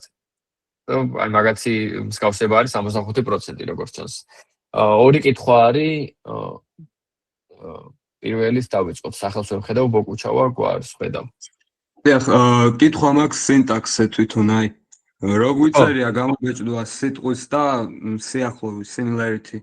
ეს წერტილი 4F რო წერია რას ნიშნავს? ხო, კარგი კითხვა. მოკლედ ამ რიცხვის მერე თუ დავწერთ ჯერ ორ წერტილს და მერე წერტილი 4F-ს, ეგ ნიშნავს, რომ floating point ქვია მძიმის მერე რამდენი მძიმის წერტილს ქვია floating point და ეს 4-იანი გეუბნება, რომ მძიმის მერე მქონდეს 4 ციფრი. ანუ ეგ რო არ მეწეროს მაგალითად ეს რო დაპრინტა king, queen, monarch და ეს სიტყვები ეს გააგრძელდება ხო ძალიან? ეს რიცხვები. აი ხო, აი მოდი იქ აიტვირთა ის მოდელი და მოდი აი შემდეგ გაშვებაზე ეგრე გავუშვებ. ის ჩაიტვირთა, ეს ჩავტვირთოთ. გავუშვათ. აჰა, ხო გაინტერესებს და ნახოთ. თუ ეს რა თქმა უნდა ძებნა რახან არის მეტი დრო შეიძლება, ხო აი უბრალოდ გრძელი რიცხვები დაბეჭდა რა. მეორე კითხვაც იყო ამასობაში. იგი. ანუ ეს ვექტორები, ამ ვექტორებს ჩვენ ვავსებთ თუ უკვე რა ბიბლიოთეკაში არის შეტანილი? ხო, ჩვენ არ ვავსებთ, აი ზემოთ, რასაც ველოდებოდით ყველაზე დიდი ხანი, ეგ იყო მოდელის ჩატვირთვა. ანუ ამ ზოგადად მოდელი ეს მანქანური სწავლების მოდელები არის, აი ეს წონები, არ ვიცი ხა, არ მინდა ძალიან წინ გავუსრო მოვლენებს. მაგრამ ჩათვალე რაღაც აი ეს ალგორითმს თვითონ ეს ნეირონული ქსელის არქიტექტურას სწავლობს, როგორ გადაიყვანოს სიტყვა, აი ეს king-ი რო ჩავწერე აქ, როგორ გადაიყვანოს რაღაც ვექტორში. ანუ ამის ხელისშევსება ჩვენ არ გვიწევს. და მანქანური სწავლების მთელი, ასე ვთქვათ, მუღამი ეგ არის, რომ როგორ მოხდეს ამის დასწავლა კარგად.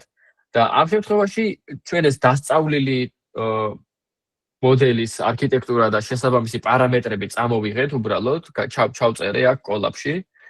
და მე უბრალოდ კითხე აი მეფის შესაბამისი ვექტორი რომელია და ის მეუბნება რა. დაჩი. აი რა კითხვა მაქვს. აი ეს king, man, woman, ესენი ანუ იცის რა არის ხო თვითონ იმან? და მაშინ აი არასწორად რო ჩავწეროთ. უახლოეს აი სწორი მას ნახავს თუ მაინც errors ამოაგდებს თუ რა მოხდება მაშინ? არ ვიცი, ვცადოთ აი მაგალითად king-ის აი რაღაც ესეთი რაღაც რო ჩავწერო. არა, მე იმას ვამბობ, აი king რო დავწეროთ, ოღონდ შეცდომებით, ან აი ასეთ პონჩი ნახავს, გაიგებს რომ king-ი არის თუ აი ნახე როგორი რაღაც არის, მითხრა რომ ესეთი რაღაცა არ არსებობს. ანუ ჩათვალე იმას აქვს თავისი ლექსიკონებით რაღაცა რა, სადაც უწერია king და მოდი ნახოთ king-ს რა შეესაბამება და წერია რაღაცა რიცხვები. უწერია main, იმას რა შეესაბამება, წერია რაღაც რიცხვები. ყველა სიტყვა არ ექნება, რაღაცები შეიძლება იყოს, რაღაცები შეიძლება არა. მოდი ახლა ბოლომდე უცებ ჩავყვეთ ამას და მერე შეგვეძლია გავაკეთოთ რავი, თქვენ მოგაფიქრებინებთ რაღაც მაგალითს და იმაზე შეგვიძლია შევამოწმოთ. უფრო კარგად დაინახავთ.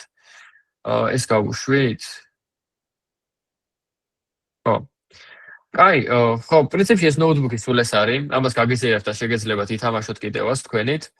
მაგრამ აი თუ გინდათ მოვიფიქროთ რაღაც ხვა. მაგალითად შარშან ქონდათ რაღაც ცხოველებზე გააკეთეთ. აი თუ გინდათ თქვენ მოიფიქრეთ, აი ვინმეს თუ გაქვთ იდეა რომ რას დავუმატოთ რა და რა გამოვაკლოთ და ვნახოთ რას მივიღებთ. მანქანას გამოვაკლოთ ბორბლევია და უმატოთ ფრთები. კარგი.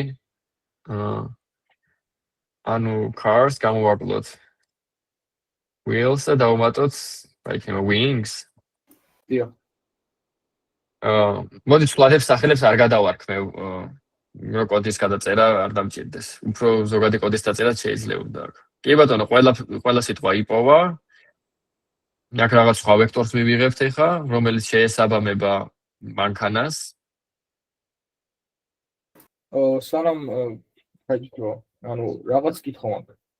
ხო. შეიფი რო არის, ეგ კარგად, ანუ უბრალოდ გვერდნებად იპოვა თუ არა ეს სიტყვა? არა, ხო. ეს განზომილებები შევამოწმე უბრალოდ, რომ მენახა რომ 300 განზომილებიანია. შემეძლო არც დამებეჭდა სამივე. ანუ აქ ცოტა როგორი რაღაც არის, იცი? ეს NumPy shapes რო ბეჭდავს, ეს მიჩვეული არის უფრო მატრიცებზე, რასაც შემდეგ ლექციაზე ვნახავთ, მატრიცა არის თათვალე ვექტორების ვექტორი, მოკლედ რა. ძალიან უცებრო თქვა ისე რომ დეტალებში არ შევიდე, ეგრე არის. ანუ ჩათვალეთ უბრალოდ ცხრილი გაქვს რა, ორგანზომილებიან, ანუ ვექტორში ხო მიწერია ესე რიგში ჩამწკრივებული რიცხვები. მატრიცაში მიწერია როგორც ცხრილში რა. და ამიტომ მათ განზომილებები აქვს ხოლმე ორი ცალი. და აქ უბრალოდ ვექტორის განზომილებას ასე წერს NumPy, რომ ერთი განზომილება აქვს და მეორე განზომილება არა აქვს რა. ამ შეეძლო რომ უბრალოდ 300 ეთქვა, მაგრამ რაღაცნაირად რო გავარჩიოთ, რომ ეს არის ფორმა, ასე ვთქვათ, ამისი სტრუქტურის და არა უბრალოდ რაღაც რიცხვი 300. არ ვიცი. ესეთი ფორმატი აქვს, ზუსტად დეტალები არ ვიცი რატო ხდება ეგ. კაი კითხვა იყო, ეგეთი რაღაცებიც იმპლემენტაციის რაღაცებიც თუ შენიშნეთ, მითხარით. აი და მოლოდინი რა გაქვთ? მანქანას რო გამოვაკლებთ, ბორბლებს და ფრთებს რო დავუმატებთ. თვითმფრინა.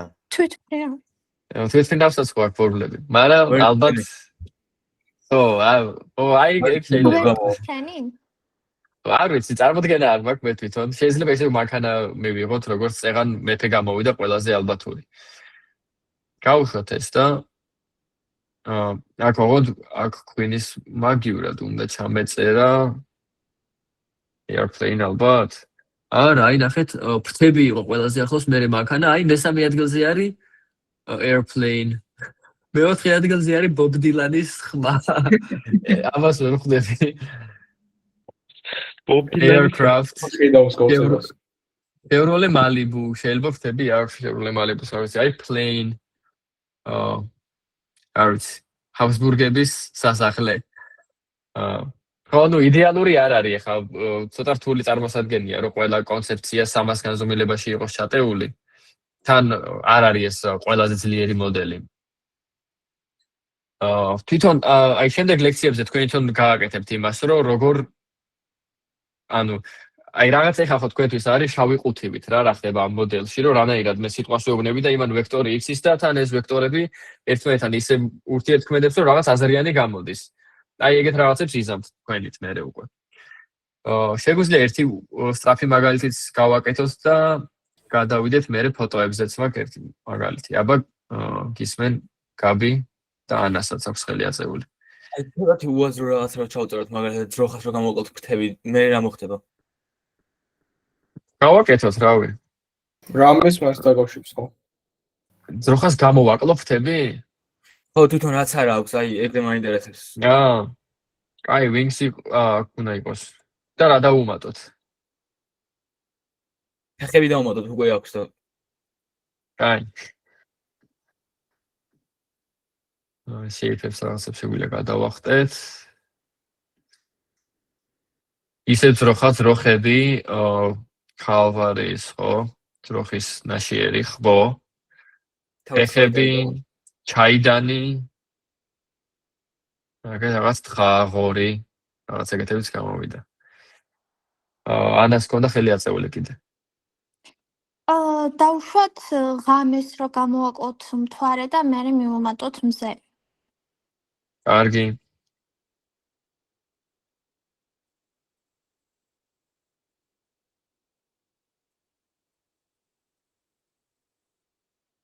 უნდა გამოვიდეს დღე, ხო? დიახ. აი მზე პირველი დაწერა მზე, night, მერე afternoon, sunshine, evening. ხო, ნუ აი ცოტა ისეთია რა. იდეალურად არ მუშაობს ეგეთ რაღაცებზე.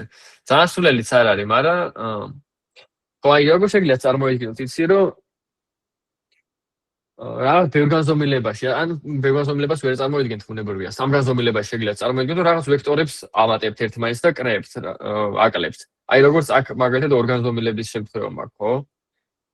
მოყვანილი. აი რაღაც ეგეთი ხდება იქაც, რომ აი Queen და King-ზე გადასვლა ეს ვექტორი არის მაგალითად რას აღნიშნავს იმას ხომალიდან კაცზე გადასვლას, ხო და Men-დან King-ზე გადასვლა ეს ვექტორი იქნება, აი აქ ყოველდღე რაც არის გამოტანილი იქნება სამეფოს აღნიშნელი. კიდე ორი ცალი აწეული ხელია. ისმენ თაბა ნიკოლოზი იყო პირველი. ისმის შემი. კი. აი ეს ვერ მივხვდი უბრალოდ, აი თავდაპირველი ის ვექტორის კოორდინატები საიდან აქვს? ხო, ანუ კარგი კითხვა. აი უცებ რო გითხრათ, ამ მოდელს ასწავლიან ეგეთ რამეს, რომ თავიდან შედის ტექსტი, ოღონდ აკლია ერთი სიტყვა. ნუ ბევრი სხვადასხვა მეთოდი არსებობს, რითაც შეიძლება ეს მოდელი გაწვრთნათ, მაგრამ ერთ-ერთი მაგალითად არის, რომ თავიდან რომ მივცეთ რაღაც ტექსტი, სადაც აკლია სიტყვა და ამისი output-ი, მოდელის output-ი უნდა იყოს ეგ სიტყვა. ანუ და უბრალოდ დავაგენერირებ dataset-ს, სადაც ანუ ძალიან ბევრი მაგალითი მექნება ამისი და ამაზე გავუწორთნი ნეირონულ ქსელს. ნეირონულ ქსელზე გაწვრთნა და ეს დეტალები რაღაცები როგორ ხდება, ამას მე ვისწავლით. მაგრამ ეხლა რა საქმე რაშია? აი თქვათ ისწავლა ეგ მაგის გაკეთება. მაგრამ საინტერესო არის ეგ, რომ ისე არის ამ მოდელის არქიტექტურა მოწყობილი, რომ იმისთვის, რომ ეს მოდელი იყოს წარმატებული მაგ ამოცანაში, რასაც ჩვენ დავუსახავთ, იმას სჭირდება კარგი რეპრეზენტაციის უნარი იმ სიტყვების, რასაც ჩვენ ველაპარაკებით. ანალოგიურად, მაგალითად, თუნდაც აი ეს ჩატბოტები რაც არის, ხო, რაღაც ChatGPT. ChatGPT გაწვრთნილი არის იმაზე, რომ რაღაც ტექსტს რომ მისცემ, იმის შემდეგი სიტყვა რა მოდის, ეგ გამოიცნოს. მარტო ეგ არის. მაგრამ იმისთვის, რომ მაგ დავალებაში ყოფილიყო ძალიან ყოჩაღი, ChatGPT-ს დასჭირდა, რომ მთელი სამყარო სოდნა რაც არის, რაღაცნაირად იდეალურად დაელაგებინა თავის თავში. რომ იაზრებდეს ბევრ რაღაცებს რა. იმიტომ რომ შენ თუ რაღაცა მაგალითად თქვა სარკაზმი თუ არისი, რა არის, მაშინ გაგიჭირდება, რომ ისეთ შემთხვევაში დაასრულო წინადება სწორად, როცა სარკაზმს აქვს ადგილი, ხო? ან თუ არის რაღაც კონკრეტულად ფაქტობრივი ცოდნა, რომ მაიკლ ჯორდანი იყო კალათბურთელი. ანუ მაგრამ ძალიან მომწონს, რომ გაინტერესებს და აი მინდა რომ დაგაჰაიპოთ, რომ თქვენ გააკეთებთ რა მაგას. მაგრამ ამ ეტაპზე ძალიან ბევრსაც ვერ მოგიყვებით. გიგის აქვს ხელი აწეული კიდე. ანუ ვექტორები და მასები როგორ განვასხვაოთ კოდში, ანუ სინტაქსი როგორ აქვს ვექტორს? ხო, ნახე, აი ამას თუ შეხედავ, ეს თვითონ King-ი რო დავბეჭდეთ, ეს უბრალოდ მასივს ხო ესე დამიბეჭდავდა, მაგრამ ეს გეუბნება, რომ ეს არის array მაგ რაღაცა მასივის. ანუ ეს არის აი NumPy რო ვახსენეთ წეგან, ვაკ არ მაქვს ესე ცალკე დაიმპორტებული, მაგრამ მოგეთ NumPy-ს მასივს აბრუნებს, NumPy-ს ვექტორს აბრუნებს ეს და არა უბრალოდ arrays. და აი აქეთ რო გავიხსენოთ. სად იყო მაგალითები? აი ნახე, უბრალოდ ეს მასივი კი არ შევქმენი, ვერ ნიშნავ კარგად. ხო, მოკლედ ეს სხვანაირად იქნება ეს სტრუქტურები რა. და სხვანაირი ფუნქციონალი აქვს და სხვანაირი მეთოდები შეგვიძლია გამოიძახოთ. ანას აქვს შეკითხვა და მოდის უქსამათებ პარემ. მას მე ორი შეკითხვა მაქვს. პირველი არის, რომ ანუ დაუშვათ როგორ განსაზღვრავს, ანუ დაუშვათ დედოფალზე და მეფეზე თუ განვიხილოთ მაგალითს King, 2 და 0 და ასე შემდეგ. ანუ ამ რიცხვებს ანუ თვითონ გამოყავს ვექტორების დახმარებით. ხო? ხო, ანუ ნახე, ეს ვექტორები ხო ისწავლა თავის დროზე. და მე აქ რასაც აკეთებს არის, რომ სად გვიწერია? Twice closest words, რაც ავიღეთ, ეს გვიბრუნებს თვითონ იმ სიტყვას და გვიბრუნებს ასევე ამ კოსინუსური მსგავსების რიცხვს. და ამ თვითონ ამ ძებნასაც როგორ აკეთებს რა. ეხლა ზუსტად დეტალები არ ვიცი როგორ არის იმპლემენტირებული, მაგრამ ყველაზე მარტივად რო წარმოვიდგინოთ, შეიძლება იყოს რომ რაც კი სიტყვები იცის, ყველა სათითაოდ რო გადაუყვეს, ყველასთან რო გამოთვალოს ეს კოსინუსური მსგავსება, ანუ მე ხო რაღაცა ჩემი სიტყვით მივდივარ, რომ აი ეს ამისნაირები მიპოვე. ეს ჩემი სიტყვა რო ჩამოატაროს ყველასთან, გამოთვალოს კოსინუსური მსგავსებები და ტოპ-10 დამიბრუნოს, რომელიც ყველაზე მსგავსია ამისი. ანუ აი ეს ფორმულა რო ვახსენეთ, ხო, კოსინუსის გამოთვლის ფორმულა. აი მაგას აკეთებს ჩათვალე ბევრჯერ. და მაგდენ იღებს ამ რიცხვებს. აი ეს რიცხვები არის კოსინუსები რა. გასაგებია მას და მას თქვენ რო თქვით რომ ანუ უნდა გამოიცნოს მაგ ანუ თვითონ input-ად ვისაც შეყავს ეგ ტექსტი მაგის შემდეგ რა შეიყვანს ანუ და რეალურად ანუ იმ შემყვანის ტექსტი არ უნდა გაარჩიოს და პასუხი მაგის მიხედვით არ უნდა დაუბრუნოს ვიდრე მაგის შემდეგ რა მოდის ეგ გაარკვიოს. ანუ ეხლა ცოტა შორსა გვიყვანს ეგ თემა, მაგრამ ChatGPT მაგას შვება. ანუ რასაც მისწერთ თავიდან, მაგ ყველაფერს შეისრუტავს, იაზრებს და ანუ შემდეგი სიტყვის გაგრძელება, უბრალოდ შემდეგი შემთხვევით სიტყვა ხო არ გვინდა, ჩვენ გვინდა რომ რაღაც აზრიანი იყოს, ხო? და მაგისთვის როდესაც დაამთავროს, იმ წინა სიტყვებსაც უნდა შეხედოს, მანამდე რასაც ელაპარაკებოდ. ანუ ყველა მთლიანობაში ანუ თუ საპირისპიროს ანუ ნათქვამის საპირისპიროს ვიძახით მერე საბოლოო იმ წინა ნათქვამისა და ამ ბოლო ნათქვამისას ერთად გამოიტანს აზრს, ხო? ერთხელ რო გამიმეოროთ თუ შეიძლება.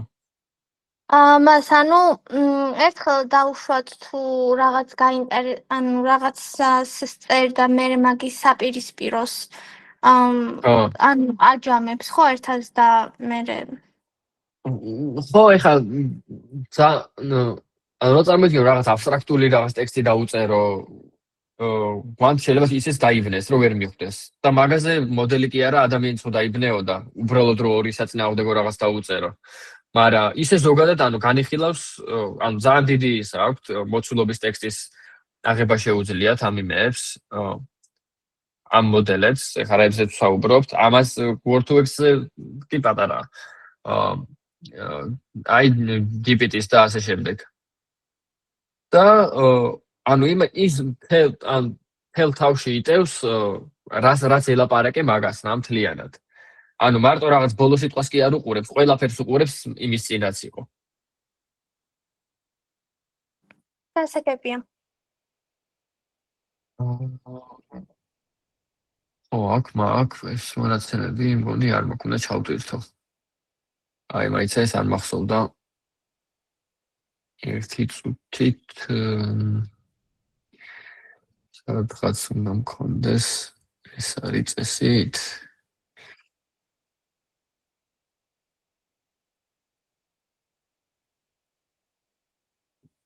არ ვიცი ეხლა ძალიან ბევრი დროც აღარ გვაქვს მაგრამ იმედია მოესწრება ამის ჩადვირთვა ეს ცოტა ნელი ოლაბი არის და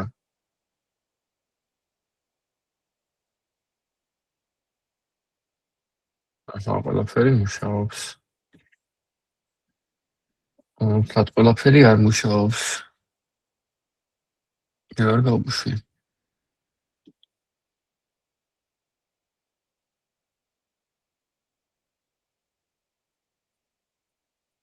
კაი შეგვიძლია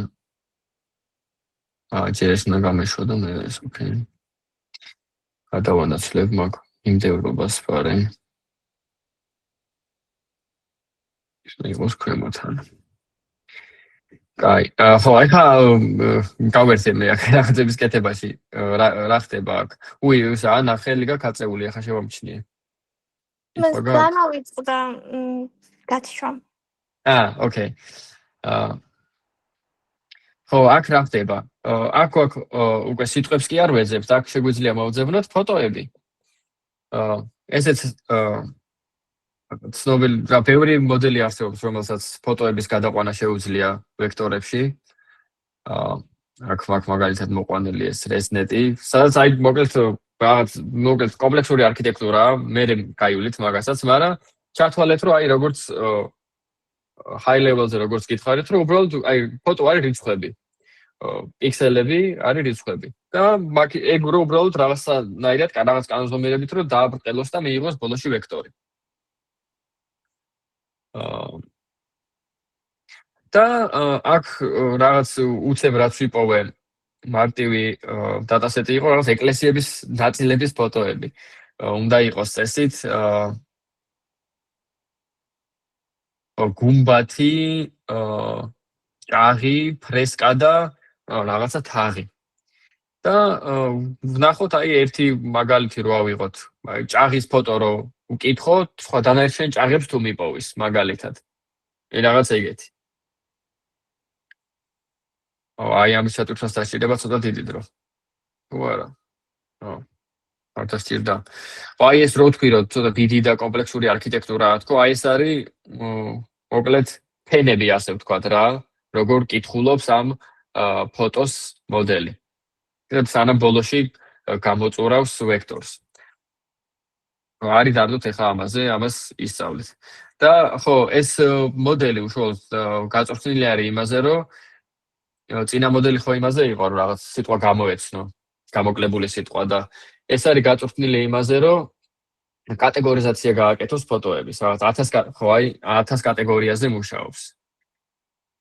რომ მარტო მანქანა რა არის, სახლი რა არის, ეს რა არის, ის რა არის. ანუ ეგ იყო ამოცანა რაზეც გაწვრთნეს ეს მოდელი. და ხო ბოლოში აბრუნებს ეს 1000 განზომილებიან ვექტორს და რომელ ადგილასაც ამ 1000 განზომილებაში ეწერება ყველაზე დიდი რიცხვი, იმას ავირჩევთ, რომ თქვა ალბათ ეს კატეგორია არის, რაც მოდელმა გადაწყვიტა.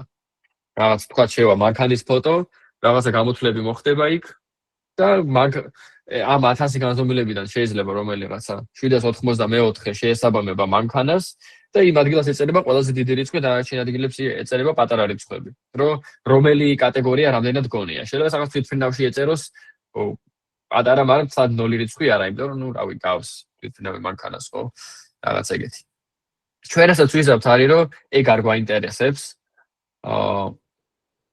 ანუ ეგ კატეგორიზაცია არ გვაინტერესებს, ჩვენ უბრალოდ გვაინტერესებს აი მაგ კატეგორიზაციამდე ბოლოში ვექტორები სანამ არის, სანამ კატეგორიზაციას გადაწყვეტს მოდელი, ეგ მაგ ვექტორებს შევხედოთ. რომ რას ვიზამთ იცით? ნახე, მე აი მაგალითად წარმოედგინეთ, აი მარცხნივ კი ხედავთ, აქ query-ებში მაქვს რაღაც შეკითხვა ფოტოები და აქ ზემოთ folder-ში მაქვს დანარჩენი ფოტოები, ბევრი ფოტო. და გავაკეთებთ ეგეთ რაღაცას, რომ რო ავიღო ეს შეკითხვა ფოტო და გადავაქციო ეს ფოტო ჯერ ვექტორად ამ მოდელის დახმარებით. ის დანარჩენი ფოტოებიც რაც მაქვს ცალკე folder-ში ზემოთ, ეგეც გადავაქციო ვექტორებად და ეს ჩემი query, ანუ შეკითხვა ვექტორი, რო ჩამოუვარო დანარჩენ ვექტორებს და ვიპოვო ამასთან ყველაზე მსგავსი ფოტოები რომლებია.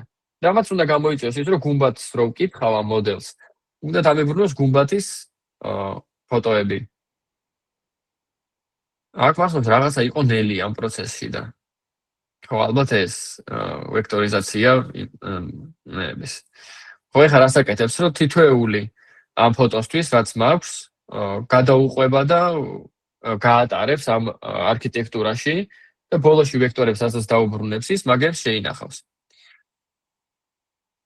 ხო, გამოვიდა 792 ცალი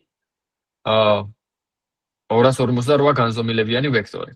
ხო, ანუ ნახეთ, იქ ვთქვი რომ 1000 კატეგორია იყო, მაგრამ მაგ 1000 კატეგორიამდე წინა ფენა იყო, ასე ვთქვათ, 258 განზომილებიანი ვექტორი. ანუ ის მთელი პროცესი ემსახურებოდა იმას, რომ ეს ფოტოები გამოწურულიყო 258 განზომილებიან ვექტორად და სუსუ ბოლო ფენა აკეთებდა, რომ მაგთან მე გადაეწყვეტა ამ 1000 კატეგორიიდან რომელი არის ეს ჩვენი ფოტო. ამ ვექტორზე დაბრუნებით. აქ გვაქვს 792 ცალი ფოტოს ვექტორი, იმიტომ რომ ეს ბოლო ფოტოები 8 ცალი ფოტო ამოვაკელი, 800 ფოტო იყოს ისე ამ dataset-ში. აი ესეთი ფოტოებია, ეხლა აქ ფოტოებია თქო გეუბნებით და რიცხვებს გაჩვენებთ. ნუ ემბედინგი ესეთი გამოვიდა რა. აი თვითონ ფოტოსაც შევხედავთ წესით, რომელიმეს. აი რაღაცა ჭაღის ფოტო მაგალითად.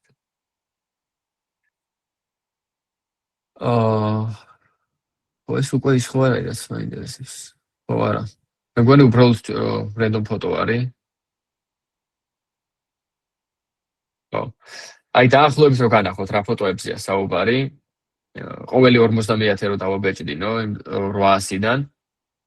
ჭაღი 1, ჭაღი 2, ჭაღი 3, ჭაღი 4, ფრესკა 1, ფრესკა 2, ფრესკა 3. ეს რაღაც შეიძლება გუმბათიც გადიოდეს, იმიტომ რომ გუმბათის ნაწილიც აქვს ქვემოდან. ფრესკა, აი გუმბათი, აი თაღი. თაღი. ხო. და ეხლა ვნახოთ აი ვექტორების შედარება.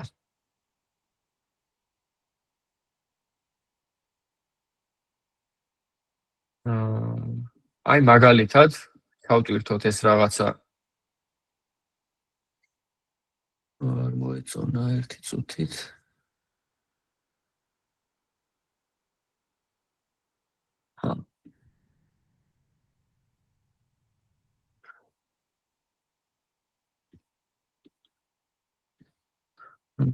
ის არ მოეწონა, რომ ეს ფოტო აქ ვერ იპოვა. 16 უნდა მეწეროს აქ. ჩაიტვირთა ფოტო. და ვნახოთ რა ფოტოზეა საუბარი. აი ამ რაღაცა ფოტოზეა საუბარი. გუმბათი 16. და ეხლა აქ რაც გავუშვით, result მოგეთ აქ დავაბრუნებინე ტოპ ზემოთ აღწერე ფუნქცია, სწრაფად გავიარე უბრალოდ ტოპ ვექტორების დაბრუნების. და ეგ ფუნქცია გამოვიძახე ქვემოთ ამ ვექტორისთვის. აი ამ ვექტორისთვის გამოვიძახე ეს ტოპ ვექტორების ფუნქცია. ეს ფოტო თვითონ არის, რასაც ხედავს და მაგის მსგავსები რაც ამოაგდო არის 1s 2 3 4 და ანუ იმის თქმა მინდა რომ რეალურად ამ კოლექციაში საიდანაც ვეძებდით ყველა ფოტო არის ჩაყრილი ერთად. ანუ იმან არის ის აქ რომ ცალ-ცალკე მაქვს ვთქვათ გუმბათები და ცალკე მაქვს ჭაღები. უბრალოდ ეს ყველა ფოტო ერთი მაქვს ჩავყარე ერთ სტრუქტურაში. მერე გავუკეთე ვექტორიზაცია და აი ამ ფოტოს მსგავსი ფოტოები რა არის თქო, ეგენი ვკითხე და მომიყარა ეს გუმბათები. შეგვიძლია ვცადოთ რაღაც სხვა ფოტოთი მაგალითად დომ 16 არა და ვცადოთ რაღაც ფრესკა 2.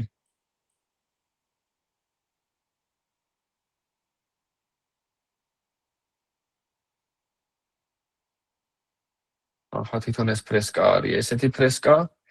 ნახოთ როგორ ფრესკებს დაგვიბრუნებს. აჰა, რაღაც ფრესკები იპოვა კიდე. და ეხლა ალბათ იმის გათვალისწინებით ამოვარჩიე ეს ფრესკები. ნუ გუმბათთან და გუმბათები რო არ გვხვდება აქ, ფრესკები რო გვხვდება ეგ კარგია. აქ ალბათ ცოტა იმის აბავიც არის. არ ვიცი რამდენად არის ამ დატასეტში, კარგი მაგალითები აი შერეული რაღაცების რა. რომ თან გუმბათიც ჩანდეს და თან თაღიც ჩანდეს, ან თან ფრესკას ჩანდეს და თან ჭაღიც ჩანდეს. ეგეთ შემთხვევაში არის საინტერესო რას იზამს მოდელი. აი მაგალითად ჩარჩანდელ ჩანაწერებს თუ უყურებთ ხოლმე ანალოგიური ლექციების, იქ ქონდა ლევანს ქუჩები, მდინარეები, ეკლესიები, ციხესიმაგრეები და რაღაც ეგეთები, ქალაქები. აი მაგალითად იქ იყო რომ ციხესიმაგრეს რო ეკითხებოდა, ერთი-ორი რაღაც ჯვრის მონასტერიც ამოხდა მაგალითად, იმიტომ რომ რო შეხედო ჯვრის მონასტერს ზოგ ფოტოში გავს პრინციპში ციხესიმაგრეს, ხო? ანუ ეს შინაარსი დიდად არ იცის ამ მოდელმა, მაგრამ ცდილობს რომ ვიზუალურად მიამსგავსოს. და აი აქ თვითონ ეს რიცხვებიც აწერია, ანუ კოსინუსური მანძილი არის 0.2, ანუ similarity იქნება 0.8. აი ვცადოთ ეს თაღიც შეგვიძლია. რამე საინტერესო თუ გამოვა.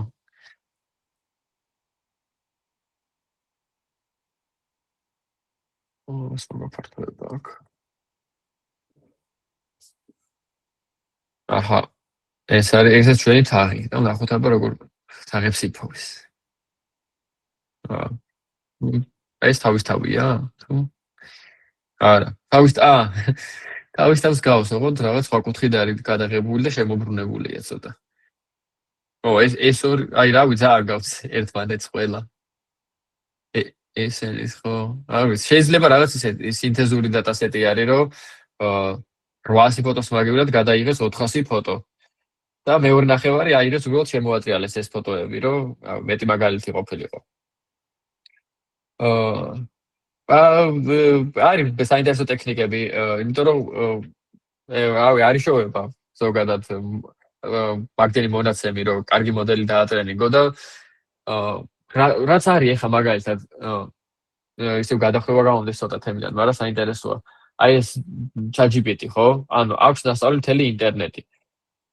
მაგრამ იმის ხომ მინდა რომ რაც უფრო მეტად გაზრდი გამოთვლით რესურსს და მონაცემებს, რაც მოდელს აქვს, სავარაუდოდ უკეთეს შედეგს იღებ რა. მაგრამ ყოველთვის ყველაფრის მაგდენი ბუნებრივი კარგი მონაცემი არ იშოვება. ან თუ იშოვება, ეხლა ესეთი ფოტოები რო იპოვო რაღაც მოდელისთვის, უშუალოდ გასაწორთნელად. ეხლა აი ეს ფოტოები ამ მოდელს არ ნანახი შეიძლება არც აქვს. დიდი ალბათობით არ აქვს, რაღაც რენდომ დატასეტი აქვს. ეს გაწორთნილი არის სხვა მონაცემებზე, მაგრამ აი პატერნების ამოცნობა იცის, რაღაცების გარჩევა იცის რა. ანუ ეს მონაცემები უშუალოდ აღჭირდება ამ ექსპერიმენტის ჩასატარებლად. შეგიძლიათ თქვენთაც ითამაშოთ რაღაც მონაცემები ჩატვირთოთ ამ კოლაფში, რაღაც ფოტოები და იმაზე გააკეთებინოთ. კითხვა აქვს ნიკოლას.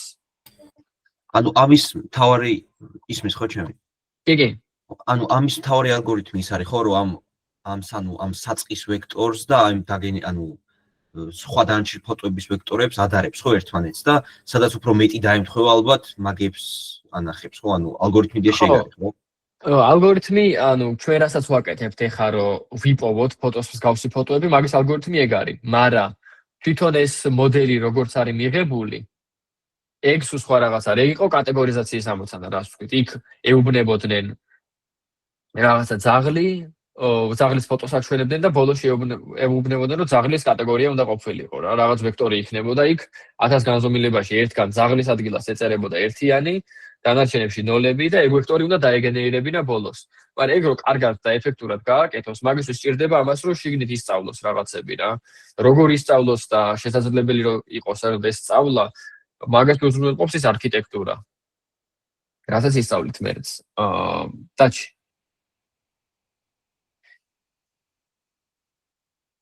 ბოდიშტერთან. რა მაინტერესებდა, აი ყავს მაგალითად უკვე გაწვრთნილი მოდელი, რომელსაც შეუძლია თავის საქმის კეთება. შეგვიძლია აი იმდენი რაღაც უაზრო ინფორმაცია შეუშვათ, ან სისულელე, რომ აი ვეღარ გამკრავდეს ვერაფერს, ანუ ძველ სამუშაოსაც ვეღარ აკეთებს ნორმალურად, მაგალითად. ხო, ეხლა მნიშვნელოვანი რაღაცა. ეხლა რასაც ვაკეთებთ ჩვენ როგორც ვიყენებთ ამ მოდელს, ამის მოდელი არ იცვლება. ამ მოდელს უბრალოდ ნასწავლი აქვს რაღაცა, რაღაც ალგორითმი, ასე ვთქვათ. და მაგაზე მაგ ალგორითმზე მიყოლით, პასუხობს ჩვენ კითხვებს. მაგრამ მე თუ მაგალითად გადავწორთნი ამ მოდელს, ანუ სხვა რაღაცა ამოცანის ამოხსნას ვასწავლი, მაშინ კი, რაღაცები შეიცვლება. მაგრამ ის არა, რომ მე ბევრჯერ გამოვიყენო ეს მოდელი და გაცვდება, ანუ ამ მოდელმა ისე მარტო ერთი რაღაცა, ფოტოს მისცემ, გეუბნება ვექტორს გაძლევს უკან, ან კატეგორიას კიდე ის ბოლო ლეიერის რო არ მოგვეშორებინა. მაგრამ ესე უბრალოდ ამას ჩვენ ინფერენსი, რასაც ახლა ჩვენ ვაკეთებთ, რომ უბრალოდ მოდელს ვეკითხებით, რაც ოდნავ აქვს იმის შესაბამისი პასუხები, რო გითხრას ჩვენ კითხვებზე. მაგრამ მაგით მოდელი არ იცვლება თვითონ. მათ ეს აქვს ხელი აწეული. ახლა ანუ რაც უფრო მეტი data გვექნება, ანუ უფრო დიდი ალბათობა იმისა, რომ მოდელი დაიბნეს, ხო? ან overfitting-ი ან underfitting-ი განიცადოს რა.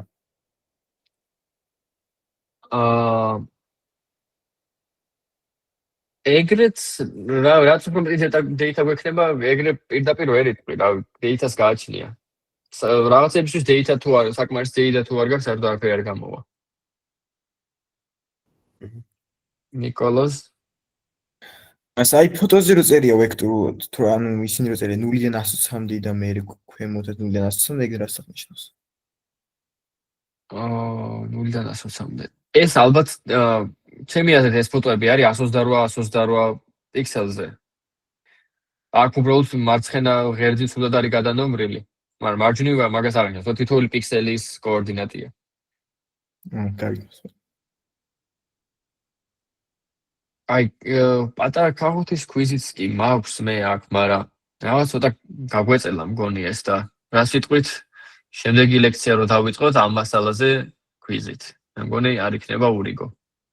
არ იქნება ურიგო. დიახ. ხო. დავალებაც რაღაც კოლაბის სავით გამოგიგზავნეთ დავალებას.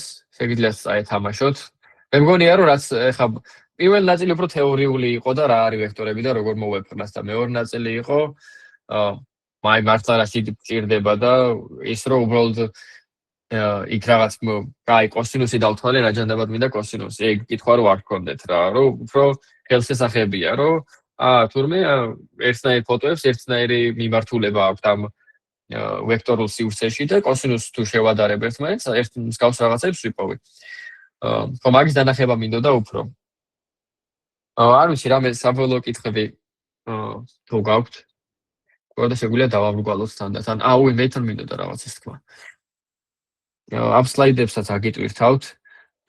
აქ დამატებით მასალაში ჩავაგდე ძალიან კარგი YouTube არხი არის 3 blue 1 brown ასე ქვია. 3 ლურჯი 1 ყავისფერი. და ხო ვიღაცებმა იცით ალბათ ამ ვიდეოზე თუ გადახვალთ, უნდა გადაგიყვანოთ სერია არის წრფივი ალგებრის. რაღაცები უკვე დავფარებთ, რაღაცებს აწი დავფარავთ, რაღაცებს არ დავფარავთ და ვერ დავფარავთ, იმიტომ რომ ეს ადამიანი აკეთებს რაღაც სასწავლო ანიმაციებს. და ზოგადად კარგი იქნება რა დამატებით მასალად, სხვა ადამიანის მოყოლილი, სხვანაირი მაგალითებზე ახსნილიც, რომ ნახოთ, შეგიძლიათ შარშანელ ჩანაწერებსაც გადაავლოთ თვალი. რამე საინტერესო შეიძლება იპოვოთ იქ. ხო, ეს ვიდეო და მეთქვა. ხო, რავი, კარგი იყო, მადლობა აქტიურობისთვის. შემდეგი ორი ლექციაც ჩემთან გექნებათ. შემდეგ ლექციაზე განვიხილავთ მატრიცებს და პროგრამა წრფივი ალგებრის თემებს. მესამე ლექცია გვექნება შედარებით პრაქტიკული. კარგი ბატონო. შეგვიძლია აი კითხვა არის, მე მგონი. არა, თვითონ ემოჯის თვითონ დამეჭირა და. ოკეი. კარგი. გამოვთავ გაზიარებას და ჩაწერასაც